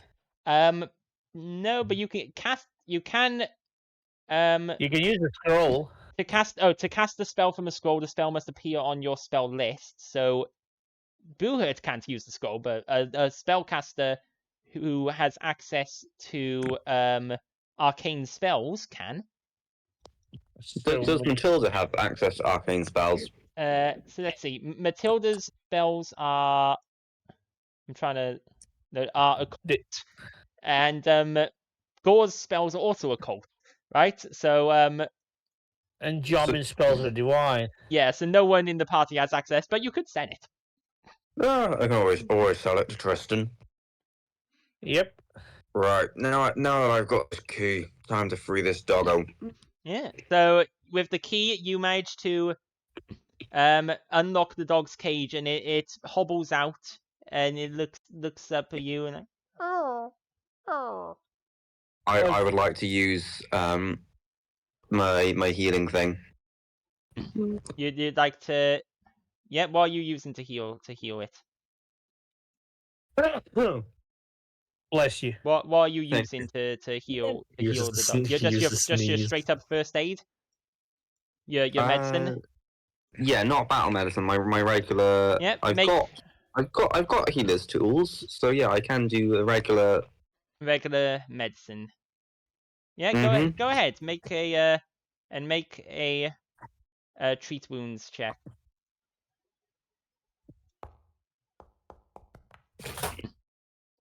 So most you could see that Boohurt doesn't really know how to treat animals' wounds, and he's doing a bad job. I'm hero pointing that. You want to hero point it? Go ahead. Yeah. Use your last hero point and hero point it.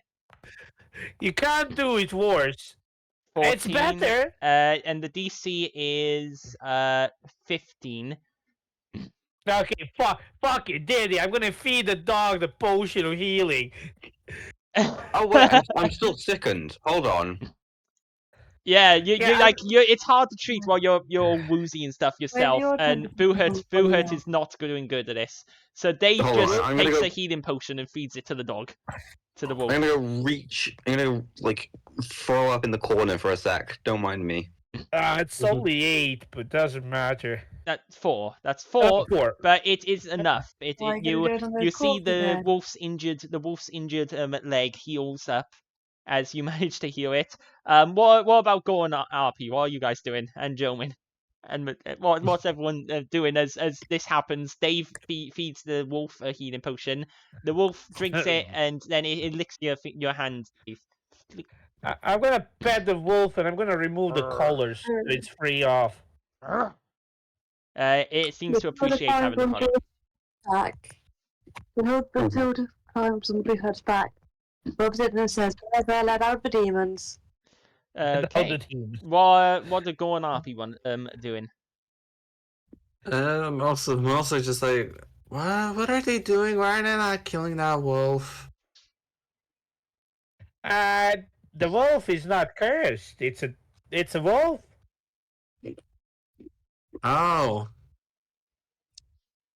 So we were specifically trying to kill cursed wolves. Indeed. Well, we're specifically about to kill this guy, and we did it. And the cursed animals, yeah. Oh, so we weren't just hunting. Did well, Harpy thought they were hunting? Well, we were. It's just we were hunting for a specific prey. Dave, make me a animal handling check if that's a thing. Is that a thing, or would it be nature? There's a specific thing for taming animals, right? I believe Guhut might have that skill. I could do nature. I can do survival. Oh wait, there is actually a feat that you need for taming animals that lets you properly tame an animal. Otherwise, the best you can really do is become friendly with an animal. There's literally a tame animal feat. I have beast trainer, so I can train animals, but I can't tame them until higher level. Yeah, Can I befriend it? said you can sort of befriend it. There's a level 1 feat called Tame Animal that you would need to properly like tame it and bond with the animal more. Well, if I get friendly with it and feed it around, it sticks around for long enough. You might be able to slowly tame it over time by being really nice and befriending it. Make me a nature check. Can I explain the beast trainer skill? You have an impressive innate ability to tame and command ferocious beasts. You become trained in the nature skill and gain the train animal skill feat. So even though you do have tame animal. Oh no, you have train animal. I have train animal, but it mentions having the impressive innate ability to tame and command beasts. Yet I can't tame them. That makes no sense to me. Well, I suppose there must be like. No, I think I suppose you're more like you're more like the guy that teaches the dogs everything, but you're not the guy who made the dog. You know what I mean? I want a pet wolf. It's gonna be our pet. Didn't we already agree on a fin for you to end up with an animal companion at some point? Yes, but that's later down the line. You can't have 2 animal companions. Could he potentially help me? I'd say with your beast tamer thing, you could trainer. Oh, yeah, that's beast trainer. Yeah. You can. I think you can totally. You can aid in aid Dave in trying to friendly up with it. Do you need a nature roll from me then? I'll have a nature roll from you to aid, and then a nature roll from Dave for the befriending. Alright, let's do this. I'm gonna reroll this shit. I'm gonna use my last hero point. Fuck that shit. This is important. Okay, that's a Fuck you, game. Okay, so I mean, the wolf doesn't seem to dislike you, and it did seem happy that you let it out. But you can also see that it definitely seems to be wary of people, considering what the last person it met put it through, and it does seem a bit wary. I'm gonna feed it.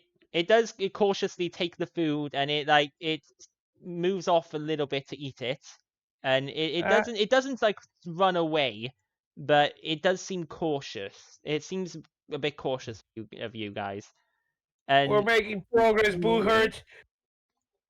It looks up at you, and then it looks from you to the exit, and then just it starts moving towards the exit. Alright, we're gonna follow the wolf. Am I to assume you're taking the prizes from the other animals? Of course. That you've defeated. So Yeah, we'll take trophies. So you have another 3 wolf trophies and 1 bear trophy. So the wolf... Is Booher carrying all this? Is Booherd carrying all this? Yeah. Okay. Yeah, but you carrying. I mean, if you need help, just tell me. I'm gonna help you. But Dane is looking for the best position to cave in, and I think where I'm standing here might be the best place to do the cave in. Yeah. Well, as the wolf sort of just skitters off. Well, if it skitters off, it means there's another exit over here. I'm gonna just to see where is it going. Yeah, obviously it's faster than you, and it runs off, and you don't see where it's going at first. You do hear some growls and barks from the direction it ran in. Though you hear some like angry barks and some sort of commotion. I'm gonna go see what the commotion is. As you turn the corner, you see the wolf appears to be in combat and tearing up a giant spider, and you see it grabs it in its mouth and it throws it into the wall, and you see another 2 dead giant spiders there. The wolf seemed to have stumbled upon a few of them, and it laid into them while they were distracted. Seemingly, they seem to be around another dead animal that they were feeding off, and it just pounced on them. And you just a bunch of dead giant spiders around it. I'm like, buddy, are you hunting around, or are you just? That's okay, little doggy. And then the dog just sort of sits.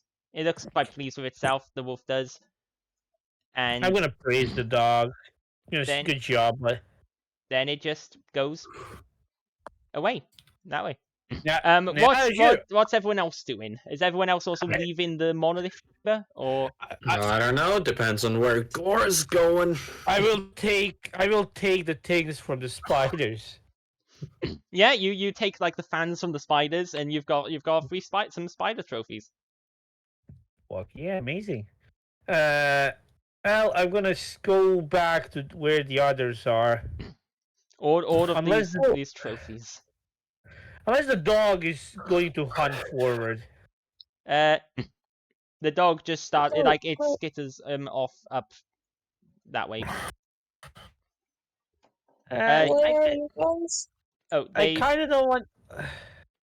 So they've gone up this way, and Dave's gone on ahead following the wolf.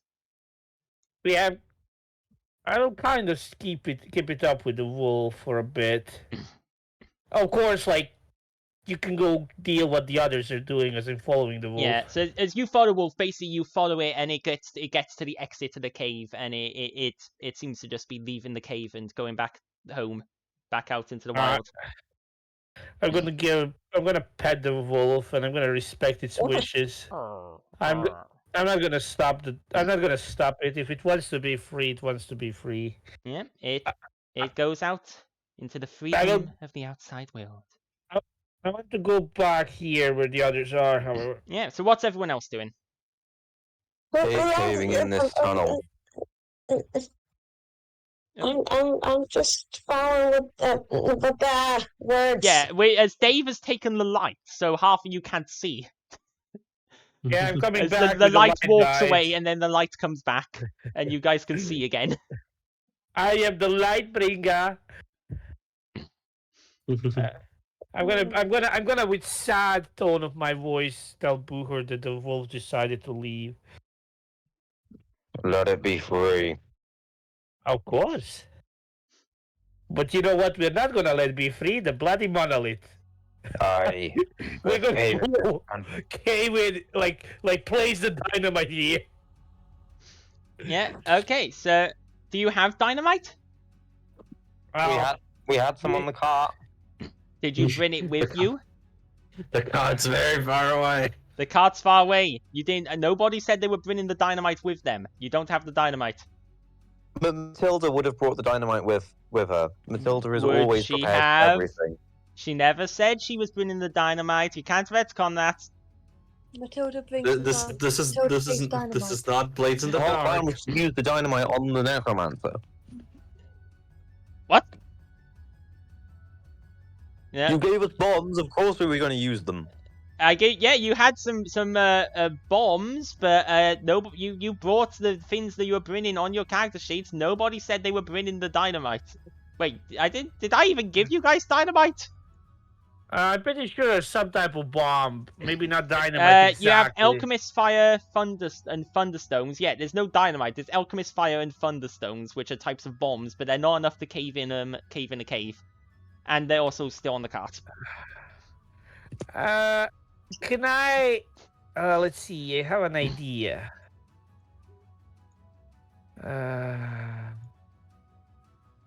Should we go carry all of those rocks from that cave in? It is an idea. I mean, this place is fairly isolated. You're not sure... if you don't know if anyone will ever find it again. We want to cave in the tunnel. No, that is still gives it a fucking chance to be found. We're not taking any chances. We're caving in this entrance to the cave, and we're caving in the entrance to the whole mine. Yeah. Okay, so Daddy. But how are you gonna cave it in? With our bare hands if we have to. Yeah. Okay. What about this? Yeah, that's not gonna bring down a cave, I'm afraid. Yeah. You can't bring down a cave with bashing charge. I let you pass through walls and doors and windows, not like 15-foot thick solid. I mean, it's even more than that in the roof. That's not gonna work, I'm afraid. Wait, Orty, all of us have chalk in our backpacks. Have what in your backpacks? Chalk. Yes. Yeah, we do. We can powderize the chalk so that it's a very fine sort of powder in the air. Yes. Which will ignite. I don't if we use a torch. That won't explode. Chalk isn't flammable. It would ignite, but it wouldn't explode. It won't explode. Yeah, it would ignite, would explode. You could always come back with actual dynamite. Yeah, that's the best. You could always go back to town and then come back here tomorrow with actual dynamite. Yeah, but it requires coming back. Oh, Boohurt wanted to take the Necromancer's mace as well, did he? Yeah. Then I will add the Necromancer's mace to your shit. But yeah, unless you spend like several hours with pickaxes, you're really just gonna have to come back with dynamite. Who should we leave here to guard the monolith? I can stay. I could also. Probably me and the core. We're very good at pretending to be dead. That's true. I mean, from the sounds of it, it's very, very unlikely that anyone will find this place in the one day it takes you to come back with. Very unlikely, but it's still possible. How about? I'm happy to sit out here and watch and wait. No. Me and Matilda, we are grave guard. This is our job and our duty. You guys hurry back to town. Bring explosives back with you. Nah. Well, I don't like town anyways. I'd rather be out here. Someone roll a D100. Someone roll a D100. Okay, /roll 1d100. 11. Sure, low roll is good. I hadn't decided if low rolls are normally good in the D100 games I play. So yeah. Jomin, are you still down there, or are you up here with the rest of the group? Jomin, as you're Jomin's still in the room. So, Jomin, as you're standing a bit further apart, you can see there's light coming from a another room, and you see what looks like a big table with lots and lots of stuff on it. You see there's something glowing and there's stuff in the room in the nearby cave, not down by there.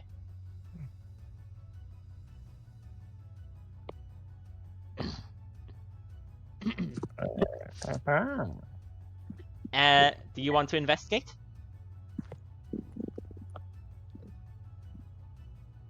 You just sees it, shrugs and walks away. Okay. You should have told someone about it, perhaps. I love the idea. Joe was just like, oh, nah. Well, it's fine. It's as I said, me and RP are going to be staying here for the day. We'll probably clear out the rest. Yeah. Of this Oh, is Jomin's going to mention the thing he saw, the light? Is he?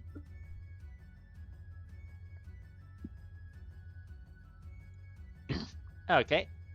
Jomin mentions it. Fine, and we'll go to check it. Okay. So as you go into this room, and for ease, I'll just pop everyone over into the room.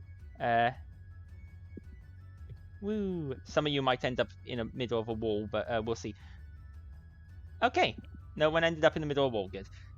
You see, you come into this room that looks like a huge, like an alchemist laboratory. There are pestles. It's like a alchemist / mad scientist / mad necromancer laboratory. There's things here, and there is indeed what looks like a crate that looks like it was salvaged from like the old mine, and there is dynamite in it. Who would guess? A lot of dynamite. There is. I mean, it is a mine shaft, so it makes sense. There is a bunch of mining dynamite in this in a crate. In a crate here, as well as like a journal, like a book on the table, and a bunch of random stuffs. Hippity hoppity, journal is not my property. Yeah, and the book is full with it's like the scrawlings of this dude, and just a quick look at it appears to be have notes on the ritual he did, on the curse, on the monolith. And a bunch of crazy scrawlings about the empty death and the mistress and so on. It's mine now. It's yours now. And you also have the dynamite. This information will be useful to the grave guard. Is that like a chest here? Yeah, there is a crate there, and as you open it up, you can see it's got like it's got like a few more tattered robes and clothes in it, some changes of underwear. Alright, how much dynamite Feel his underwear. A bunch. I'm Of dynamite. Take all of it. I'm gonna take all of it. It looks like it's enough to collapse the cavern at least. Alright, we're gonna double collapse the cavern. Okay. So you guys wanna go ahead with that. Okay. Up here and at the entrance. Okay. Let me here we go, draw. So so here, right? Yeah. And you also want to collapse here at the entrance. Okay. Does anyone want to do anything in the cavern before you guys leave and collapse it? We've got all the loot. We've got all the trophies. Well, is there anything? Unless there's something more interesting around here. I'd like to take a look down here on the other side of this because there's some kind of passage leading off the back. Yeah. Here. You go down, and it does look like it's just a small dead end. Same as down here. Yep. That's like has a very thin that goes to where the dead spiders are. Okay. Well. Unless I see something interesting, I'm gonna leave. Okay. So you guys leave. You have collapsing the dynamite definitely does the job. Like the first dynamite you place is a couple of the rocks almost hit you guys. You get out of the cave, you collapse the entrance behind you, assumedly collect the trophies from the animals outside the cave. Every single one. Which is you gotta have so many trophies. Oh, you how many? Perhaps there is a point I want to end it at, but it's when you get back to the city. If you guys are okay for just 5 more minutes. Yeah. So okay. 5 more minutes. I'm sure. Well, how many trophies do I have in total? I'll add all of these trophies that you gain. I'm assuming you'll stop by the cabin to collect them there as well. Yeah, we will. So I'll add all of these trophies in between sessions. But with your trophies in hand, you all travel along to all the way back to the city. And you may get back to the city and you're not split up like you are on this map, obviously. You guys travel in and with your bag of bounties in tow, you guys make your way towards the town square, assumedly to hand in the bounties. Is that right? Yeah. Yeah. We have to report about the things. Yeah. So, give me a second. As you're getting through into the square, and it's by the time you arrive, it's later afternoon. The square's a bit bustling. Like people are starting to, a few shops have started to close. It's the prime afternoon time. There's quite a few people out, and as you're walking towards the bounty office, you do hear a woman comes up to you guys. This woman who's dressed in she's dressed in a very basic, peasant's dress, but a nice taken care of dress. Looks maybe a farmer, but on the wealthier side, like someone who is not poor, not super wealthy. She comes up, and she comes up to you, Booher, to say, excuse me. Are you Boohurt? Who's asking?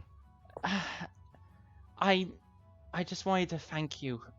You don't know me, but a few years ago, there was during the war, my town was attacked by undead, and you saved my husband's life. Thank you so much. And she extends out her hands. And I always told myself I wanted to meet you and thank you properly and shake your hand someday. Thank you so much. And she reaches out her hand to shake.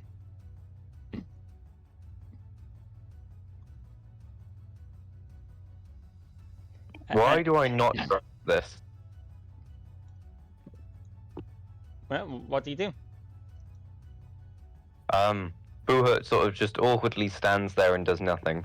Boohurt doesn't know what to do with praise. You weren't gonna shake a poor sinner's hand?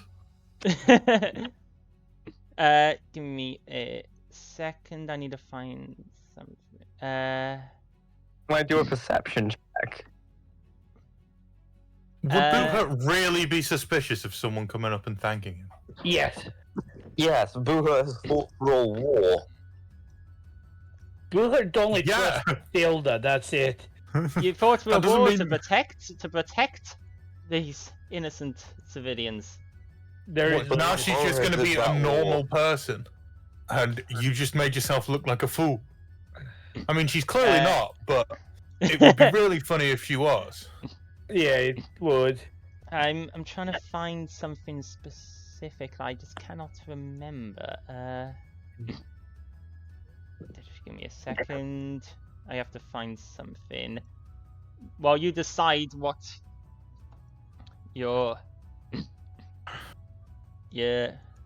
But what are you gonna do? Bruja is not going to shake her hand, but is sort of awkwardly going to be there and like,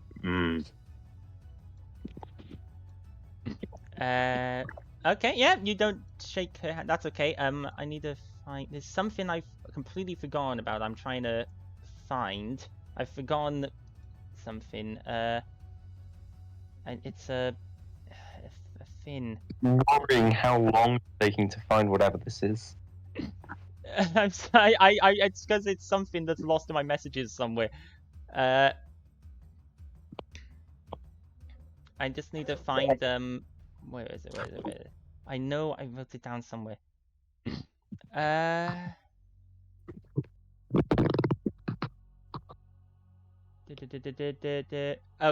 wait. I've got it. I think I've got it.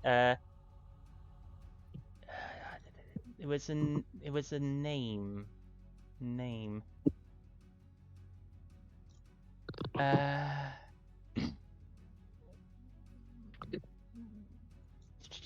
It's annoying that I can't find it. Your name is annoying. No, not your name.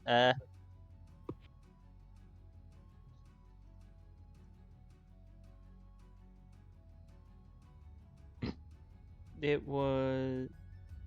Come on, please. Where is it? Where is it?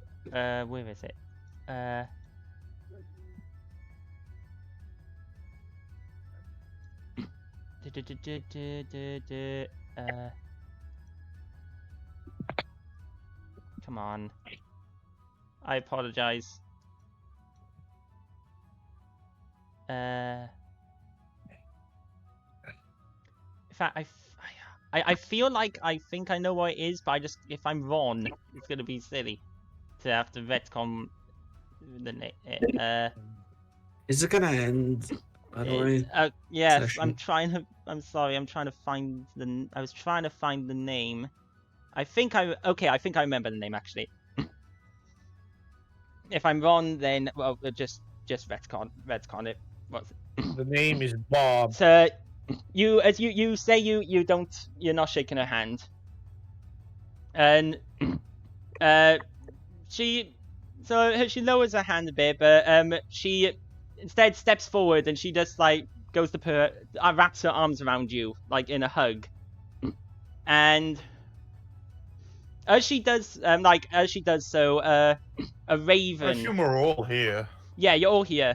A raven flies overhead, and she says out loud, "By the way, Zegan Malice says hello." Is that a name I recognize? That is the name of the necromancer who slaughtered your squad. And as she says that, there is a blast of energy. As a crow flies overhead and squawk lands nearby on the top of the well, there is a sudden blast of energy from this woman. Buhurt is thrown through the air, landing several feet away on the ground. Still. As the woman smiles, a large smile creeps across her face, and as her eye turns towards everyone else, you see Buhurt has just flown like a good 10 feet and is lying on the ground. What's everyone's reaction? Well, picks up Punching shovel. time. Picking up my shovel. Oh dear. What a horrible accident. Yeah, I'm just gonna punch her in the face. As you move forwards to punch her in the face, there is a wreath of shadows wraps around her and she vanishes, leaving just Buhurt on the ground. This is why I have trust issues. No, Buhurt, you don't talk. You're not talking. Buhurt is seemingly unconscious.